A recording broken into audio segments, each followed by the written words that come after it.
I'm Duncan MacLeod of the Clan MacLeod. My name is Ichabod Crane. Name's MacGyver. Colonel Jack O'Neill, SG-1. I am Batman! Hello, I'm the Doctor. So there's this man, he has a time machine. Up and down history he goes, zip, zip, zip, zip, zip, getting into scrapes. For years, and maybe more than that, right, Mac? But how long has it been? Has it been 6, 7 years ago? Are you telling me that you built a time machine? Out of a DeLorean? Hey, now wait a minute. Now wait just a minute. Human beings were not meant to sit in little cubicles staring at computer screens all day. I've got something for you. Oh, merci, Sonor. Just one more thing, sir. Oh boy. Just like that. Bing, bang, boom. At this point, I'd settle for the boom. They'd love it here, don't you think? This is what I'm saying. And by the way, where is your podcast? Tell everybody that's here. Welcome to the Never Gets Old podcast with your host, Mac Jackson, part of the Forever Adventure Network.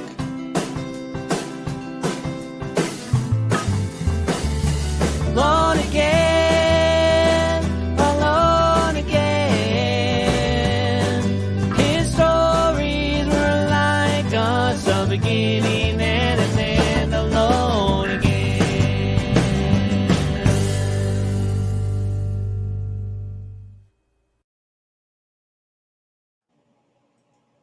Hi, everybody. Welcome to the latest episode of the Never Gets Old podcast. I'm your host, Mac Jackson, and I got my buddy Scott Tipton with me again to catch us up on all of our goings-ons and pop culture news. That's how I typically put it, wouldn't you? Pretty much, yeah. All things nerdy. Yeah, everything that's fun and never gets old. Yeah, is the theme. How do you like the new intro? I shortened it. Cool. I like it. Very sharp. Very snappy. Thank you. That's what I saw a video somebody did of people who it's a husband and wife and they're laying in bed and he goes, "Oh, hey, I want you to hear this podcast I'm listening to." And she goes, "Yeah, I'm not really. I don't know." He goes, No, it's really good. Listen to this one episode. If you don't like it, you don't have to bother anymore." She goes, "All right." So he plays it and it's like an intro. "It's the Wham Bam Show. It's the Wham Bam Show. The Wham Bam Show. Here we go. It's the Wham Bam Show." And she looks at him. He goes, "It's almost over. It's almost over. Here we come. It's the Wham Bam Show." And it gets to the point where she gets out of bed, starts packing her bags. And he's like, "No, it's almost over." And she leaves, and it's still going. So, No, exactly. Yeah. I if I can tighten this up a bit, Perhaps. Huh? Brevity, perhaps. Yeah.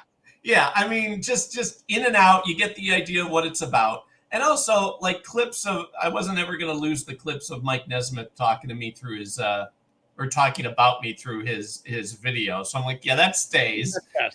Yeah. And I put up like, little clips of like Paul Reiser. If his voice is on the screen, I'd like to have it matched. There's Columbo, Paul Reiser.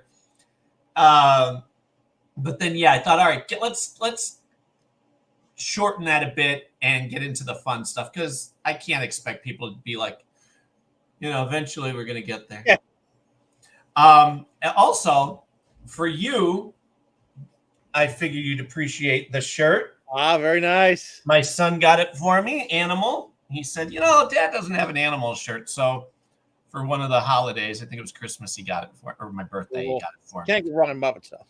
I'm telling you, but I was thinking, what shirt will I wear today? Because during my day job, you can't wear T-shirts. So my fun time is my not work time. And so I thought, all right, now it's to the point where I have so many T-shirts, but what do I want to represent today? Speaking of Muppets, by the way, big thumbs up to Super 7 on their new Sesame Street line. Oh, nice. Really well done. Sculpts are great. Are they movable? Yeah, they're like Star Wars figure articulation, 4-point. Oh, okay. But the sculpts are fantastic. Yeah. Well, also, I don't know if I think I've told you about this. Oh, those are great. Right? I bought because they're not digital. They don't have them digital because it's Disney or Boom or whatever. It's Boom Studios, but through Disney. Those were Roger Landridge, I believe, was the writer artist on those. Those were so well done. They're so good. So I thought, you know what? I love these so much. I'm gonna get it for the kids. I mean, for me too, but really, I want the kids to enjoy. And we were watching the Muppets, the show that was on ABC a couple years ago that we loved. And so I thought, now's the time. So I bought them all. They're in Mikey's room. I don't know if they ever touched them. So I'm like, all right, I'm bringing them. I'm taking them back. I'm putting them down. So that way they're available for everybody. If I want to get them, I can reach in and just grab one and read it. No, they're really good. There's right, and they really capture the essence without the limited. Like you can actually show the full figure flip down the steps or whatever. But they get the tone right and they get the pattern right. Right. You know, that there's specific kind of almost vaudevillian humor to the Muppets that is, it's not Sesame Street.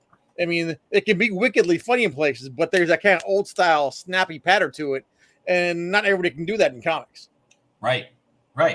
Tell me about. I told you about that whole Archie thing, right? Yeah. with the monkeys, it didn't even nothing like it. I'm like, why? Who wrote this, and why did you allow it to happen? Yeah. Ugh. I just, you don't want to be a pest when you're trying to market yourself, but at the same time, had I known this was coming, I would have made a giant pest of myself just to say, please let me write this, not for my sake, but to get them right. Yeah. And boy, when you get it right, I told you one of the best comics I ever read was the Quantum Leap series that they had. They did 13 episodes, issues or so of them. And then the company went out of business because it was one of those not established. We're trying. Yeah, it was smaller indie. Yeah, it was so good. They got the rhythm right, and they got the dialogue right, and you can actually hear it in your head, and you could feel the music in the background when certain things happen. I'm like, that's good writing. Yeah, especially with licensed books, it can be tricky to get that tone right. Oh, tell me about it. The Stargate ones were god awful until a couple of years ago, and then they did a couple good miniseries, and then that was it. I'm like, well, keep it going. Oh, you know why? Because originally we're going to do this. We're doing this show and this show, and plus the new show. Well, the new show hasn't happened yet, so they kind of just Amazon. Yeah, they just drag. I don't know what their deal is. Well, I think with Amazon, it's they're especially for a while trying so hard to compete with Netflix. I think they're overspent, and then it's like they kind of overcommitted to a bunch of stuff. So anything that's not the hottest thing kind of gets backburnered. Mm-hmm. Mm-hmm. Well, that's the thing. People, I guess, Sidetrek is he's a buddy of mine, and he does these great updates. He's the reliable source for updates on Stargate stuff, and because he's got an inside source at MGM and all. And they said that apparently now MGM went to Amazon and said, no. We demand you get going on this. Yeah.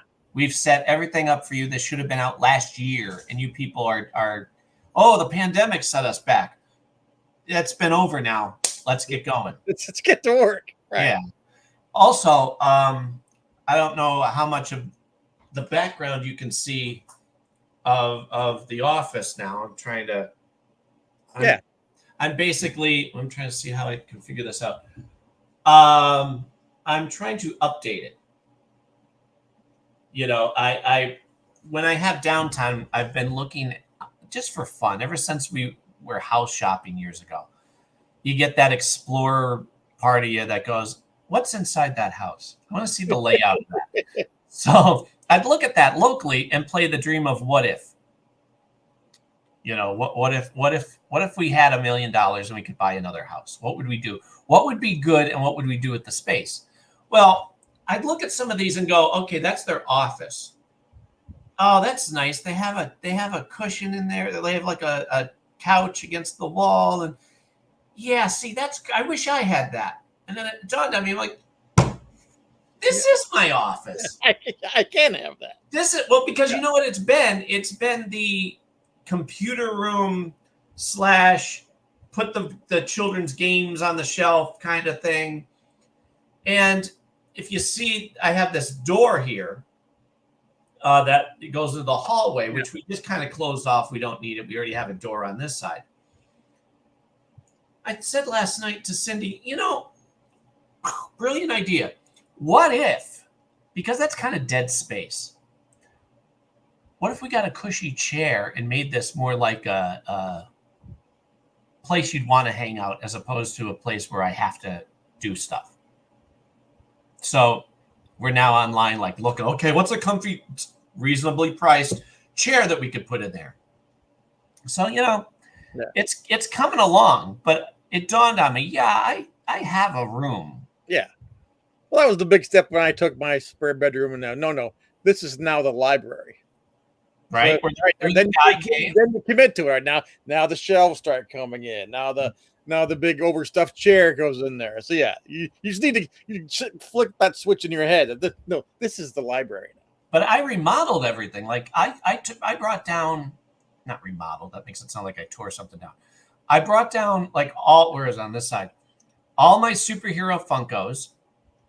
Because on one side of our bedroom, on the dresser, were all the superhero Funkos. On the other side were like MacGyver and Sherlock and Jack from Lost and the ones who are Matt Murdock, the ones who were action heroes or whatever, but not superheroes. The actual cape superheroes were on the other side. And I thought, all right, I'm bringing them down. I'm going to put them down here. I have that latest Daredevil right there. The one from the cover with him with the billy clubs. Oh, yeah. And the ribbons coming off the glove. I love that. I already have 3 different Daredevils plus 1 Matt Murdock. That was a given. I thought, no, that's a definitive one. I have to get that. Well, I thought because I want to represent, and if anybody's watching this, give them something else than my face to look at. And then on this side, I figured you'd appreciate, where is it? This side. Right there, behind the Stargate Transformer.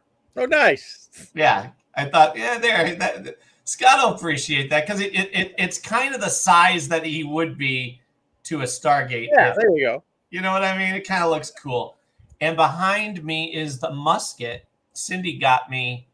I'm going to go that way. That goes across the... Yeah. That is a prop from Sleepy Hollow. Oh, nice. Yeah, that Cindy got me. It's not workable. It's just a piece of molded wood because it was if he was going to fire it, they'd use an actual real gun. Right. But while he's carrying something with him through all these episodes, that was the one. And when the show ended, they were selling off stuff. Now, I would have loved to have gotten his coat. Yeah. The iconic coat or the shirt or something.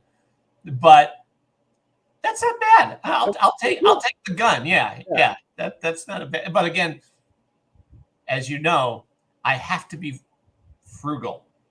I there's one side of me that's the Scott in me that goes, that's great. I got to get that. Holy crap. Gimme. And then there's the other side that goes, you're a father who needs to put his kids through school at some point. Maybe you should limit that part of you. And that's the conflict that I deal with every day of my life. I mean, it's and also it comes down to space too. I mean, there's stuff I look at that's amazing, but it's like where am I going to put that? I've said that with the kids. I said I don't know where Scott puts most of the things he has. He's putting together a Lego Ghostbuster firehouse. Yeah. Okay, great. Where does it go? Because that'd be the other thing. It's just you and your wife, right? Yeah. So you don't have to worry about animals or whatever knocking crap over. No. I do. The headquarters is secure. Yeah, well, that's the other thing. If I put anything in this room, I have to make sure if it hits the floor that the dog isn't going to, I'll kill him.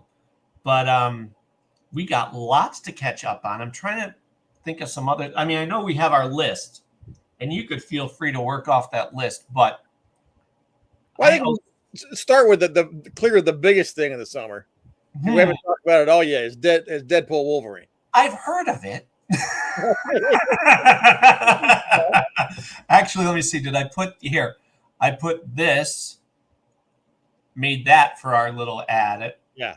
That way people can see it. Yeah. But yeah, I thought I wasn't sure what to use, that or that or that, and plus a couple others. So I thought, all right, well, I'll do a Wolverine one just because I know that's coming up. Yeah. Well, what's the thoughts? Okay. Love it. Yeah. Hate Deadpool. Always have. So you have to understand from my point of view, I hate any of those obnoxious, aren't I something kind of characters that talk to the camera and destroy the world you're supposed to be enjoying.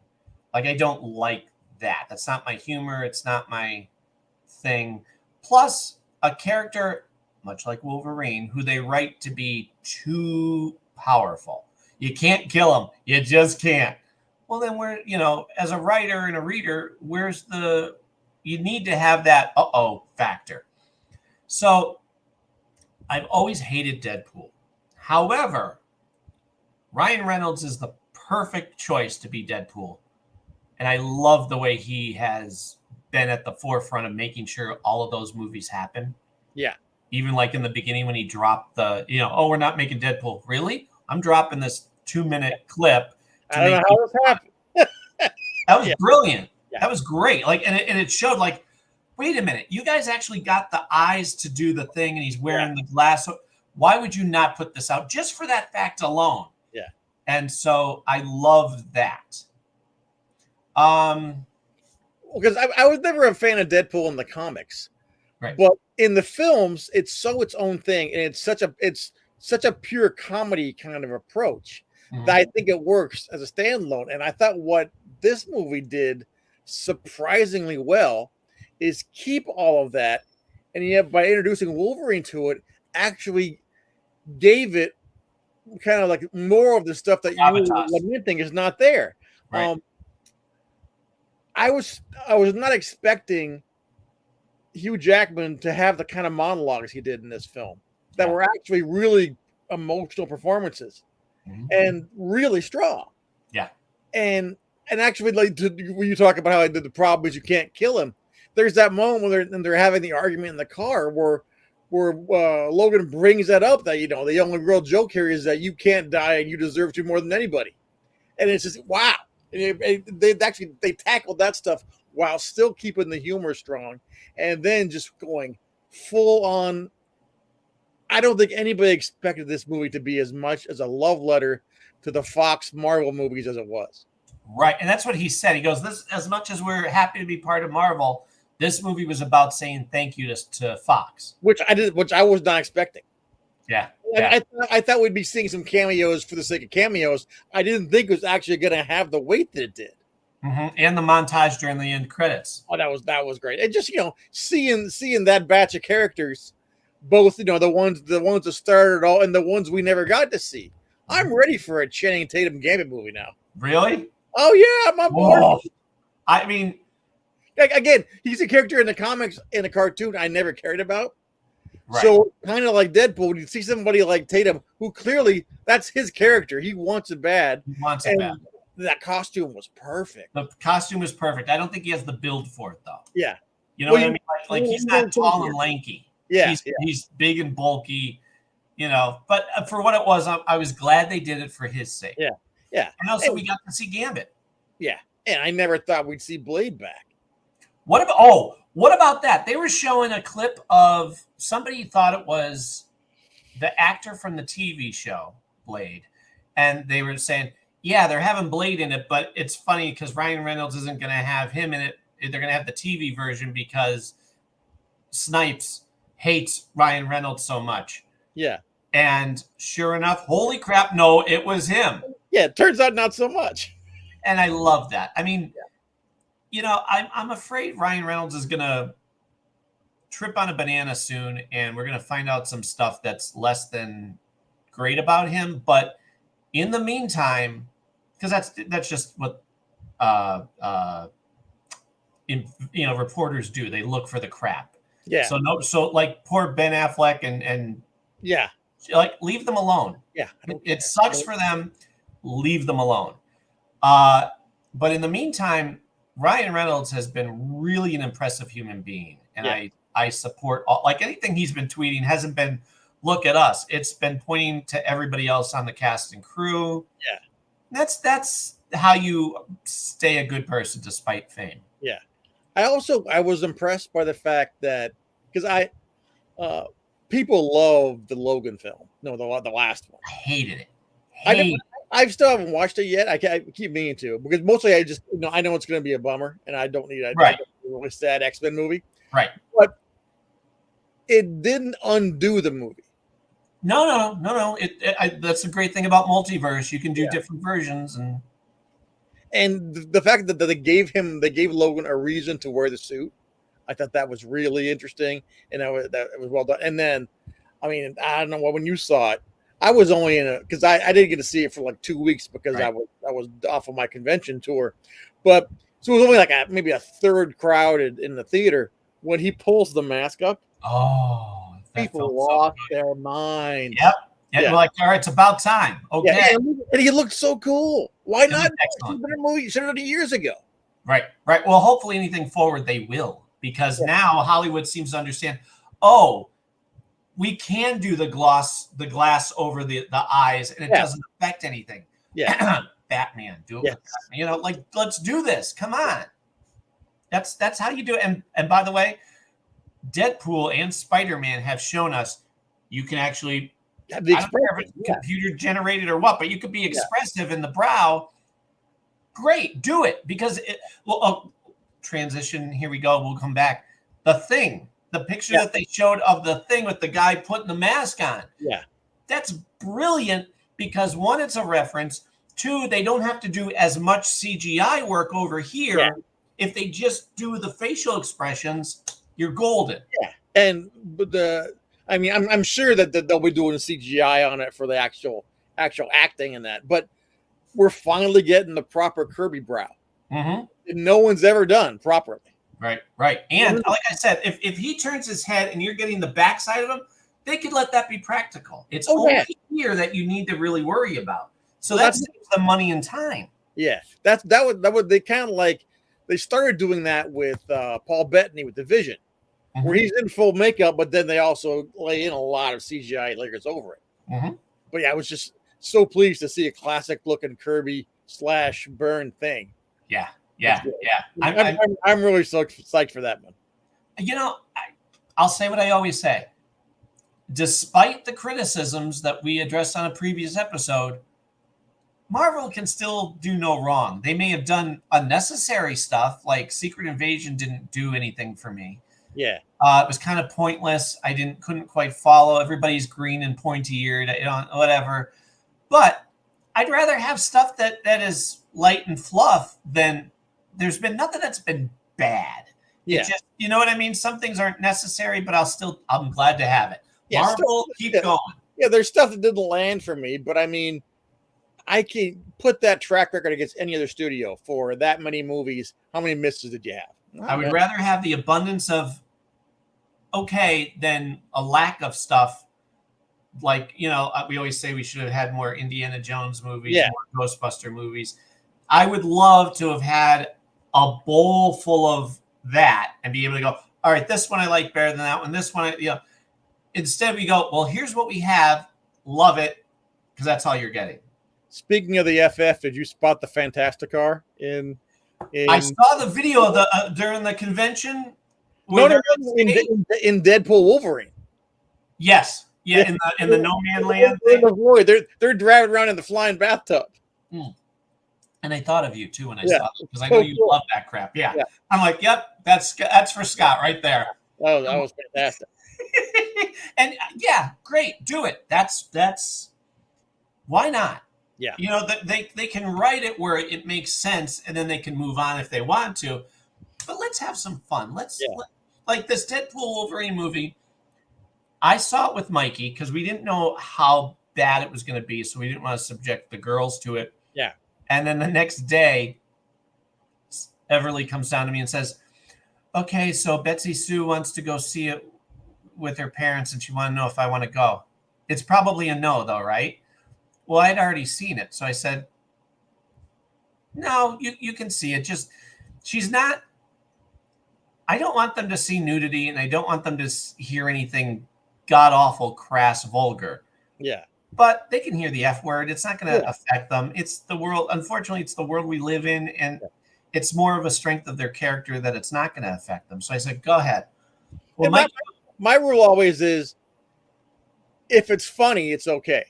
If it gets the laugh, and I mean, if anybody is good at that kind of humor and making it land most of the time, it's Reynolds' Deadpool. So that's why, I didn't mind it. Well, Mikey wanted to go again to see it, and he couldn't get any of his friends to go. So he said to his mother, I know you were going to wait on this, because she didn't see the first two. And I said, you really don't need to. Nah. Feel free to go. So she went with them, and they came home. They're both like, yeah, we're glad we saw it. Okay. Yeah. I said, because Mikey's like, you're going to get spoiled if you don't go see it now. Yeah. That was a big issue. Oh, yeah. That was my big concern for a long time, was whether or not I'd be able to get through the point where I could see it and not get spoiled. Uh-oh.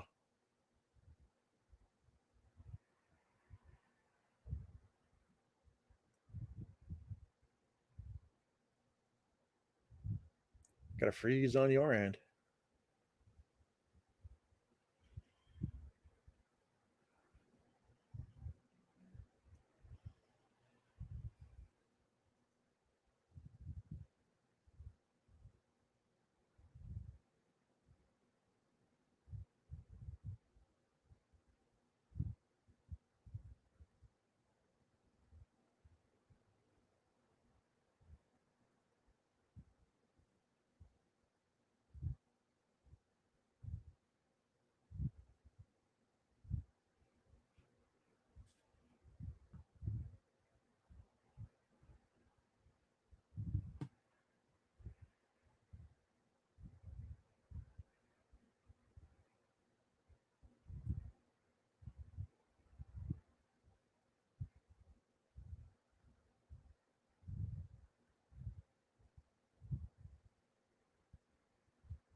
Okay, so hope everybody's still sticking around. All right, you there? Good. All good. It's not I think it's our side. We have Comcast, and all of a sudden it's like the only game in town. That's the worst. Yeah. So, yeah, it decides to just go out, and it kept recording. So apparently this went up live. Looks like I'm going to be grabbing it and editing out our blackout time. Very good. Yeah. So anywho, back to Deadpool. Okay, I enjoyed it. I loved all the Easter eggs. I have no complaint for a character that I don't like. But I have no complaint except to the criticism of it didn't matter. There was no really significant, it didn't impact the MCU at all. It was kind of like you said, it was a goodbye letter to Fox. I mean, that's fine. But the way that they built this up, things were going to matter. Like when you see the sparkly circle of fun, I'm like, wouldn't it be great if they got thrown into the big battle at the end of Endgame? I thought about that, and I wondered if they would do that. I think the concern about that is all of a sudden, if you go back to that, it kind of minimizes Endgame a bit, because it kind of makes us all of a sudden it's Woody Allen, Zelig, or Forrest Gump, where you're just kind of dropping them into these what were big emotional moments that kind of should be left alone. Mm-hmm. Yeah, I mean, I think the bigger thing is that we do get out of this is that anything from the Fox movie universe is now fair game, and B, as Deadpool kept reminding Logan, Disney will be having Hugh Jackman doing this till he's 90. Oh, he's 90. So we till you're 90. So we'll be seeing them in Secret Wars. I can't imagine it. Plus, I think another movie with these two, because the response was just so huge, box office wise. Right, and that makes you feel good. Yeah, that all that's fine by me. And Wolverine looked amazing, and I was kind of joking to myself throughout that maybe Jackman was doing kind of what Dave Bautista did in Guardians 3. There's a reason Drax always wears a shirt in Guardians 3. It's because Drax is pushing 50 and he's getting tired of working out that much. So part of me was like, that might be why we're seeing him in the suit. But then that last scene where he's walking around with his shirt off, and yikes. Yeah. It's great. It is great. It's I loved getting to see the different variations too. Yo, that clip there with all the different Logans. And did you notice that when the Henry Cavill Wolverine popped his claws, he cocked his arms like he did in Mission Impossible? Yes, I did notice that. Yeah. Yeah. I'm like, all right, that's cute. Yeah. All that stuff, all those versions, I mean, stuff we never thought we'd see. Right. And also some of that, not stuff that needs its own movie. We can go ahead and burn that Age of Apocalypse Wolverine right now for that one joke. Same with Pat. Yeah, right. And the whole, I love that they address, you guys want a comic accurate Wolverine? Well, here's what he'd look like. Short kid Wolverine. Yeah, it looks stupid. You can't do it. Yeah. I mean, the whole reason that they did it, the creators of Wolverine were thinking, well, short and nasty. Okay, great. Yeah. But other than that, like, that's what a Wolverine is. I got it. It's not necessary. It was never necessary in the books. If you drew him and you made him a little shorter than the 6 foot whatever everybody else is, fine. But you're not making him Danny DeVito. You can't do it. It doesn't work. Puck from Alpha Flight. On film, you get Puck. And they and especially in like the Claremont Byrne years and after that, when they would take pains if you saw like a wide shot or a lineup or to get him shorter, but he never seemed short in the comics. Right. It's only when you compare him to Colossus or anybody else. Go ahead. That's fine. But it shouldn't be part of his, I walk into a room and that's the first thing you comment on. Yeah. Right? Like he's an average sized guy. He doesn't have to be the 6 foot model. Yeah. But you can't make him Puck. And Mikey said, we got the Hulk. We need a Wolverine Hulk movie. And I'm like, I know. I want more of that too. That's why you have to let Mark Ruffalo revert back to less than smart Hulk. Yeah. Because there's so many classic scenes and stories that you have to do with that raging ape type of Hulk, and that's one of them. Yeah. And You know. that's the beauty of the character, is that over the years it switches back and forth so much that no version of him is ever going to be permanent. Exactly. I'm honestly shocked that the Smart Hulk has stayed around as long as it did. Yeah. And I was reading that version with the Pantheon. Oh, that was great stuff. And Gary Frank is the artist. Oh, that was wow. I remember that and Mark Waid's Flash. Yeah. I was like, these are the definitive, when these end, and when they ended, boy, did they end hard, because whoever came in after them sunk it. They didn't even try to carry on. They went, we're going in a different direction. They made the Hulk a murderer. The art wasn't great. Remember? Yeah, very dark and murky. You could feel, even with the Flash, you could feel, oh, this isn't the same writer. Yeah. Oh, I'd like my money back, please. That was not what I pre-ordered for. But no, I would, a Wolverine Hulk thing would be fantastic. Right? I mean, just a hint of it was more than you ever expected. Yeah. Well, the other thing that surprised me, because it was not my favorite character in the comics, is I thought it was a good choice for Cassandra Nova for the villain. Yes, I love Astonishing X-Men. Yeah, I like the Morrison run, but I was never a big fan of that character. No. I'm talking about the Astonishing. That actress made me like the character. Yeah. Well, I know her from not that. I know her from Joss Whedon's that 12 issue. Oh yeah. Yeah. I thought the Cassandra Nova was a Morrison thing. I think you're right. And that came afterwards, which is why I'm blending the two in my head. Yeah. Because I missed out on that, and then the Whedon stuff was the Cerebro brought to life as like yeah. You're right, but I thought she popped up in that too. But I guess I haven't reread the Whedon run in quite a long time, so there might have been a second appearance there. Yeah, I was never, but in the comics it worked okay, but I was never a big fan. But I thought here she was great. Yes, yeah, I thought so too, and also that kind of power. I'm like, oh, that's not good. That's bad. How are you gonna beat that? Unless you can convince her to switch sides. Yeah, she's got way too much power, and I mean the fact that she can go and rip off the skin, like that's not good. Yeah. By the way, that was another great reveal in that when you see Chris Evans, everyone's thinking Cap, and then when they flip it, oh yeah, no, that was brilliant. That was my favorite, one of my favorite parts of the whole movie. Yeah. So I'm like, holy crap, you got Chris Evans. Wow, great. Holy crap, and it's Cap, and he knows it's Cap, and he's wearing the Cap boots, and then flame on. Oh, bravo. Yeah, no, that was so well done. Oh, it was so good.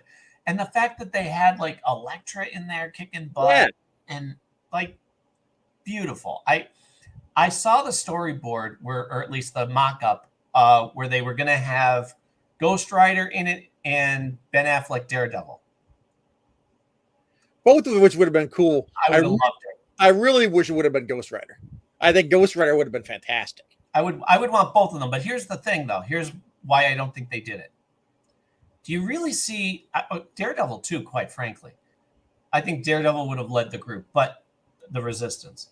Do you really see Ghost Rider, unless he's with the Resistance? Do you see him being submissive at all to Cassandra? You know what I mean? Like it's that type of character. Well, I think if you're going to have a Ghost Rider appearance, you have to have him kind of like running in at the last second as an unknown X Factor. Because having him hanging out with them doesn't quite make sense. But nor do you see him being under Cassandra's thumb. So he would have had to have just been kind of like a run in almost. There's an awkward conversation. They're all sitting around. All right. So she's here. We got to run in from this side. You flank him on this side. Yes. Goes right, and he's just standing there. Somebody get him marshmallows, or he's not really contributing at all. Like he's not. He's one of those type of characters that is an add-on, not necessarily great for his own title. Yeah. Ironically enough, because he's not a conversationalist. He's not having internal monologue. He's not going to go, so how was your weekend? Like, it's not going to happen. You know what I mean? That was what was so weird when back in the 70s when he was in the Champions. Yeah. It's just weird to have that guy on the team. Yeah, because other than a battle scene, which isn't talking, or at least shouldn't be, unless it's go punch that guy in the face. Yeah. Most of the time, it's they're going to have downtime, and what are these guys going to discuss? I always imagine like a Champions headquarters. They got the table with the chairs, and like his chair has a little picture of like a flaming skull on the back. No, he's not going to come to the meeting and sit down. And yes. I also would like Twinkies in the kitchen. Champions used to do that stuff, and it just never works. And it's so funny too, because, and we've learned this. Well, we knew this, but it seems the movie people have learned this with Eternals. Just because it was made doesn't mean it should have been. Yeah. Like Kirby. I just said this. It was his birthday. I get why he's such a legend. I get it, because when he came along, he was a new dynamic, right? I mean, and compared to what was before, he brought a new style in. I get it. He was doing the McFarlane kind of, wow, look in your face kind of stuff. And also just an unending font of ideas. Right. However, not a writer. No. He's always been told, you just draw. But people at DC or whatever thought, we got Kirby. Let him do whatever he wants. All right, I have a great idea. That was Darkseid. Everything else really hasn't quite, the New Gods and Eternals or whatever. I got it. I appreciate what you tried to do, but there's no lasting impact for these characters. And that the movie studios were going, hey, we did it with Guardians of the Galaxy. We can do it again with these losers. And then the world went, no, you can't. We didn't ask for that. Yeah. Please stop. And maybe you could have, if you found somebody who could write that and make you love the characters the way James Gunn made us love the Guardians. Right. Well, and also the Guardians did have a successful miniseries to kind of go off of. You know what I mean? Because before Annihilation, nobody cared about them. Yeah, it was the old Guardians, which was like, it took longer to explain who they were than it was to actually tell the story every time they'd appear. Right. Exactly. You're right. Yeah. It's funny you mentioned the Kirby thing, because that's good. That ties into what we're going to talk about next. But my take on the Lee Kirby thing has always been, because there's people who just love to set up as Lee versus Kirby, and that one was more important to the other, and that one, and paint Lee as like the glory hound and Kirby as the real voice behind it, and people pick sides about it. Lee and Kirby together did what Lee couldn't do by himself and what Kirby couldn't do by himself. Yep. Now, when you have Lee without Kirby, when you have Lee and Ditko, you have amazing stuff. Yeah. You have Lee and Bill Everett, you still have amazing stuff. But it's still Lee as the writer, and then another artist coming in as the visual thinker. And Kirby without Lee trying to write, it wasn't the same. And I think the New Gods as a whole, with Darkseid, that's the single best creative work Kirby did solo. Mm-hmm. But you get stuff like Commandy's okay. The Demon. I like the Demon. The Demon was strong stuff. Sure. Olmec never did anything for me. The Forever People didn't do much for me. And it just, without Lee, Kirby stuff, with the exception of the New Gods, I think the New Gods really stands up. Kirby solo stuff just didn't have the heart. You didn't feel like you knew the characters. It just didn't have the emotional depth to it that Lee brought. Right. And also, I mean, concept wise, brand new, great concept. Concept enough to issue. But did not have the heart. And the thing that Stan Lee did was he said, no, you have to think about the kid sitting in his room deciding to put a mask on. Meanwhile, he still has to get his homework done. You know, you have to make it relatable, and you have to make it feel like these are real people. And where Kirby just had great concept, but the Kirby stuff are the side characters that should come into a Superman or a Batman story, do their part, and then go away again. Whereas, obviously, yeah.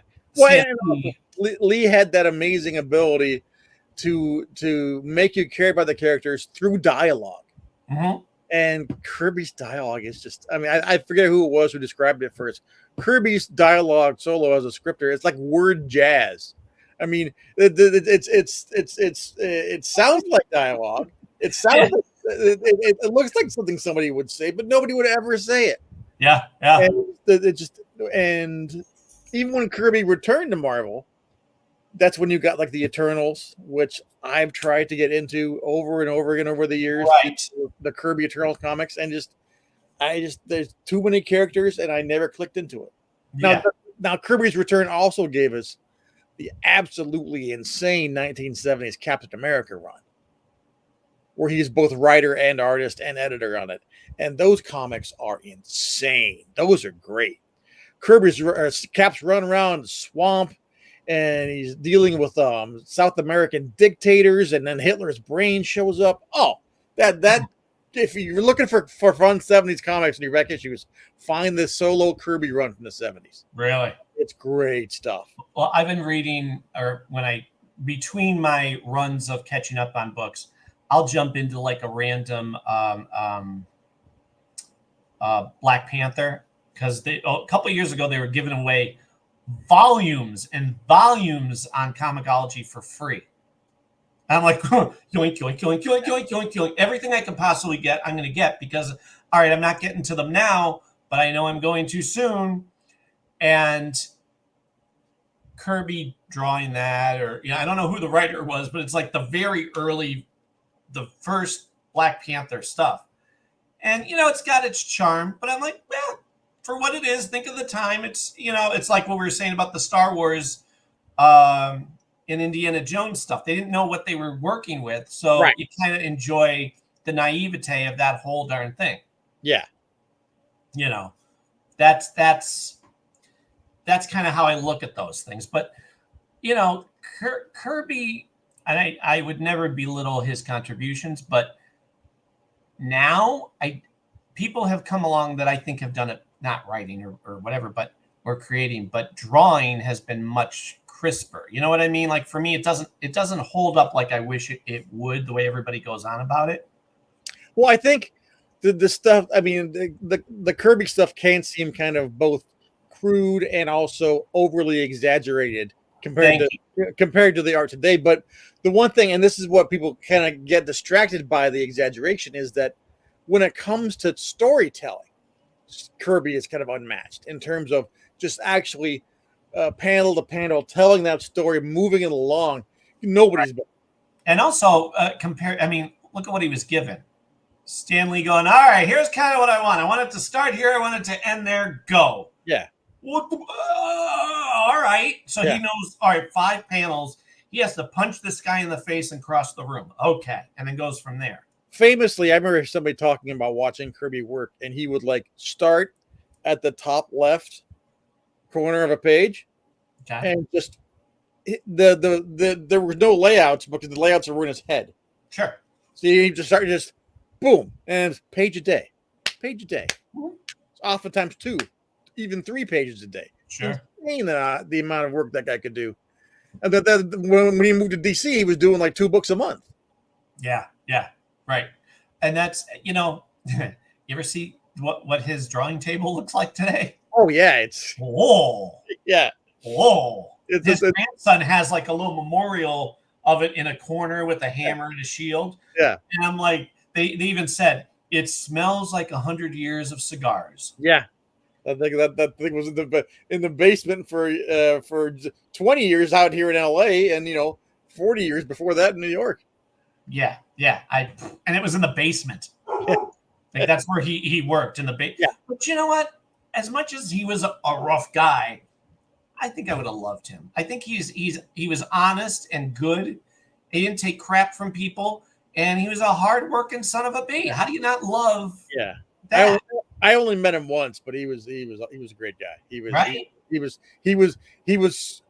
whenever whoever he was talking to had his full attention. He wanted to communicate with the fans and the readers, and he just a solid dude.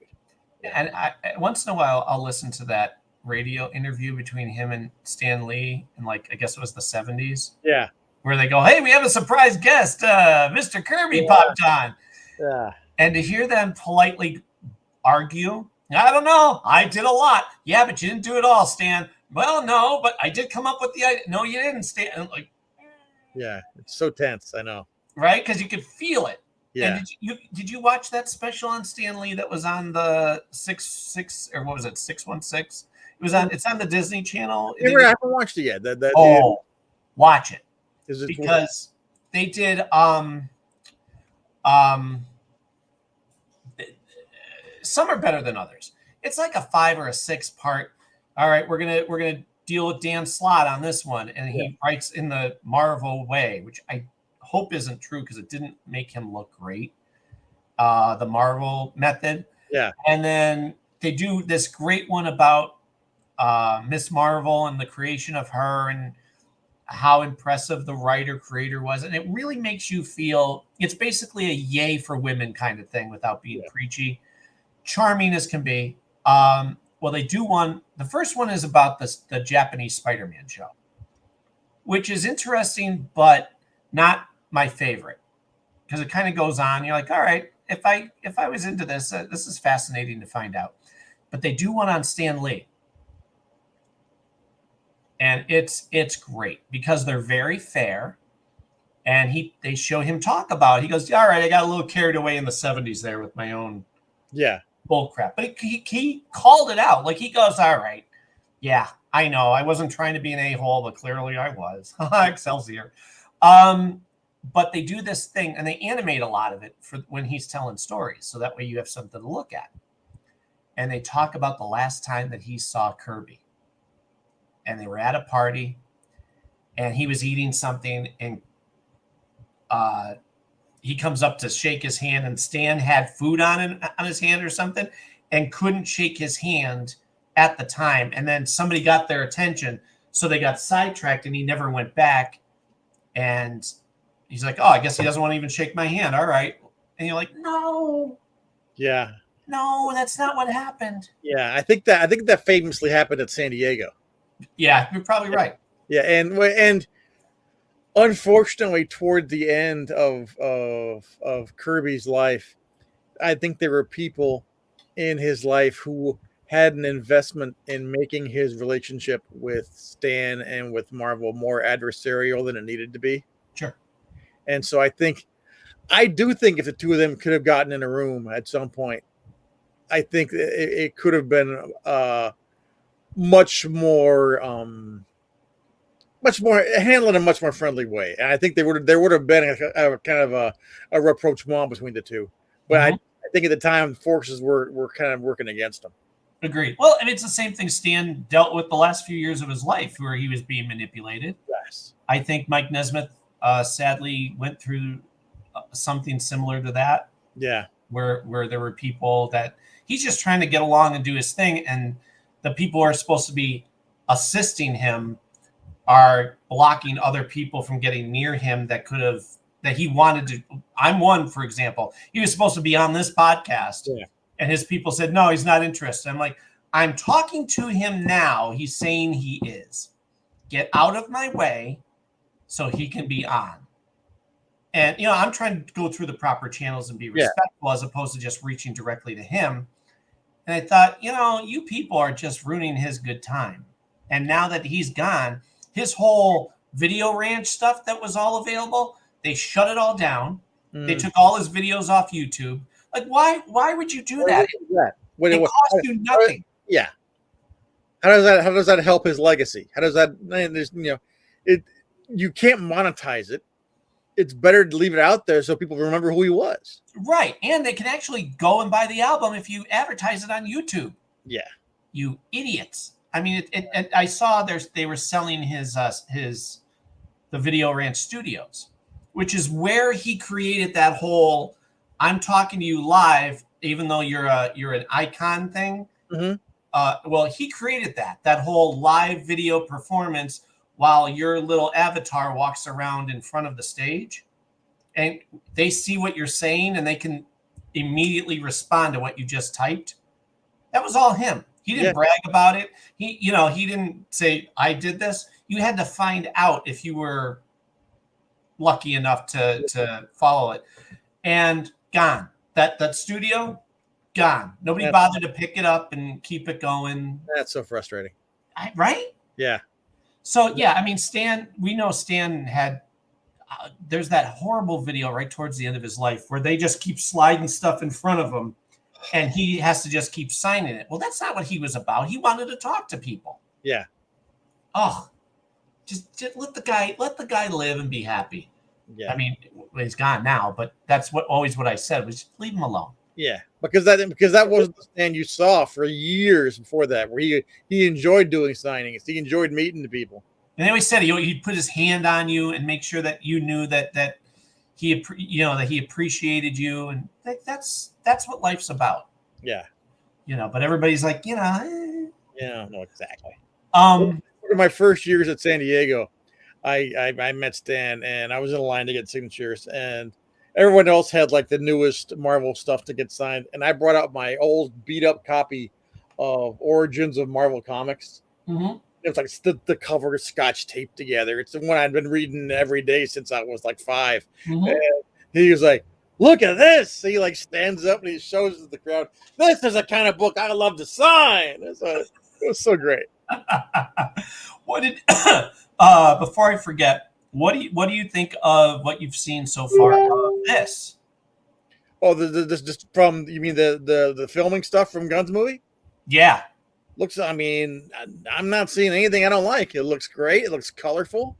Yeah, and everything I'm hearing too is okay. You got me. I'm feeling good about. They watched he posted that the whole crew had watched the documentary on Christopher Reeve. Yeah. Just to try and like enforce this is what Superman is, and this is what we are going for. And I'm like, yeah, all right, thank you. We need to hear that, because I saw the trailer for Creature Commandos. I haven't watched that yet. There's cursing in it. And I'm like, yeah, dude, it's a cartoon and you kind of want things to be family friendly. I'm not saying unicorns and rainbows, but you're limiting your audience already when you make it crass, and that's what I always had a problem with his other stuff was, other than Guardians. It's doesn't make it hyper realistic when people are telling others to F off. Yeah. So that's Creature Commandos. I pray to God he doesn't do that with Superman. I can't imagine he will. I think he gets the tone. I think so too. And seeing posts like that about Christopher Reeve, I'm like, all right, okay. And the shot I saw of like Mr. Terrific looked perfect. Didn't he though? Yeah. Did you see Guy Gardner? Yeah. Red hair. He's got the red. I'm like, all right, thank you. And with a bit of the bowl cut too. Yep. Yep. Not a Mo Howard, thank God, but he's. Yeah, and Hawk Girl looked great, so I think it's going to be. I don't know. I'm dying to see Metamorpho. Yeah. And the scene I saw was with the kids all running to him. Yeah. And also the one shot where clearly he's holding the car over his head like the cover of Action 1. Yep. I think it's gonna be good. I have all my faith in that. Yeah. He would break my heart if it's not, but yeah. I mean, look at this. I was skeptical about the yellow around the symbol and all, but then I see it. I'm like, no, I'll accept it. It's good. Yeah, and they were smart to give him the red trunks and the gold shield on the back. Yes. I'll take the new design as long as you do those things. Yeah, no, and people always want to make this same dumb joke. Oh, he's wearing his underwear over his pants. But they lose the fact that without that, you need something to break up the solid blue of the costume. It's the color balance, I always say. It looks weird to just have the blue shirt going right into blue pants. Yep. Yeah. Yep. You're absolutely. I mean, I say that all the time. And the yellow breaks that up and evens it out. You have to do it. You need that on the shield. You need the shield on the back of the cape too. I agree. Yeah. It's a nice little splash because otherwise it just looks like any red cape anybody could wear. Yeah. You know, it drove me nuts when I saw animated stuff. I'm like, why would you not draw the gold shield? It's so easy to do. Put it on there. All right. Here's a question. Okay. Caped Crusader. Yes. Okay. All right. How many did you watch? I only watched the first one. Okay. How can I put this? Mm-hmm. Remember what I was saying about how Kirby without Lee wasn't the same? Mm-hmm. This feels like Batman the Animated Series without Burnett and Dini, and you need them. You need those story editors. It feels so much of it felt like we're doing something different for the sake of being different, and you didn't really. There wasn't a reason for it, so it just felt arbitrary. Okay, you got to watch more episodes because I remember the criticism. And again, I realize I'm only based on the one. The criticism that I heard first and foremost was there's not enough Batman in it. There should be more Batman. Well, again, I held off judgment until I watched them all. And as I'm going, I'm like, no, I appreciate this. I enjoy this because I think you saw my post. The criticisms I have were two things. And it's not going to spoil anything for you. One, it's nitpicky stuff, but it matters. Two-Face has to have the scar on that side of his face. They flip it.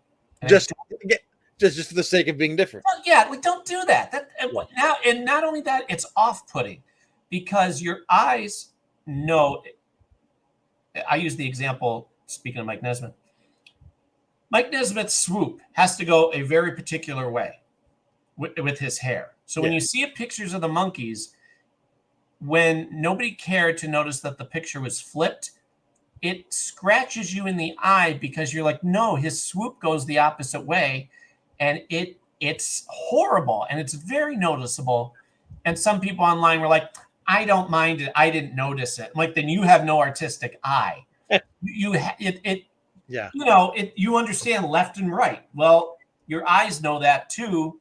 And that's why we have to comb our hair a certain way because it works or it doesn't. And that's what doing that with Two-Face was. My other criticism was the female penguin. That struck me as the biggest the biggest misstep in the pilot, I thought. Yes. And only because I don't know it of all the Batman villains, the Penguin is kind of the least interesting, honestly. And so I can see why I can see the temptation. Oh, we'll switch it up and make him a woman, and that'll give us a new dimension. But as a result, the only thing that really mattered about the Penguin is his look.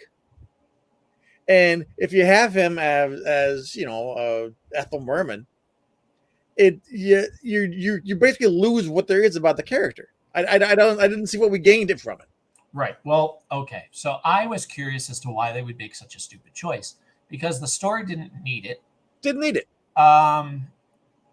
And again, this is a Elseworlds, so it's in the 40s. It's a Batman in the 40s, so I understand. Let them play a little bit. I'll take some changes because this isn't our Batman the Animated Series definitive. You have to get this dead on, otherwise we're going to scream at you. I'll allow some unique Elseworld differences. Fine.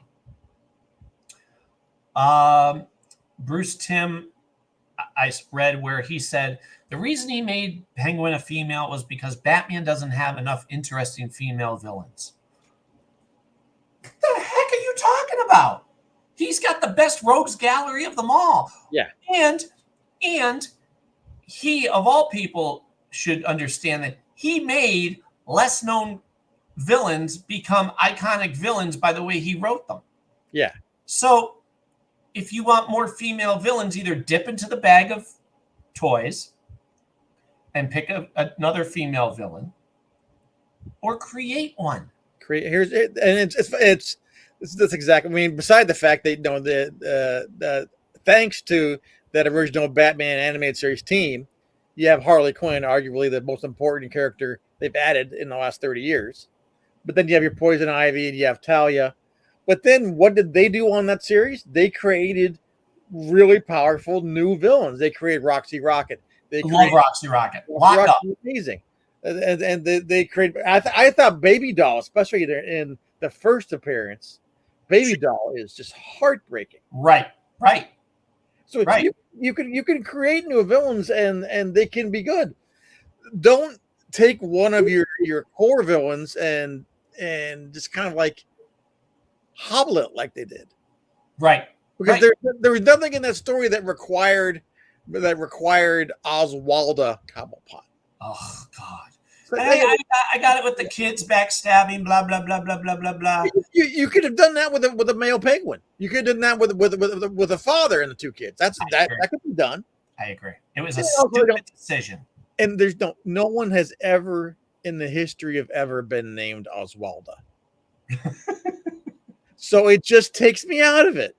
Well, when you got characters that are or people in the world that the parents just go, I don't know, Shanane or Shawoo or and my kids are going to school with a lot of these people and they'll come home and say, it's hard to remember this person's name. Why?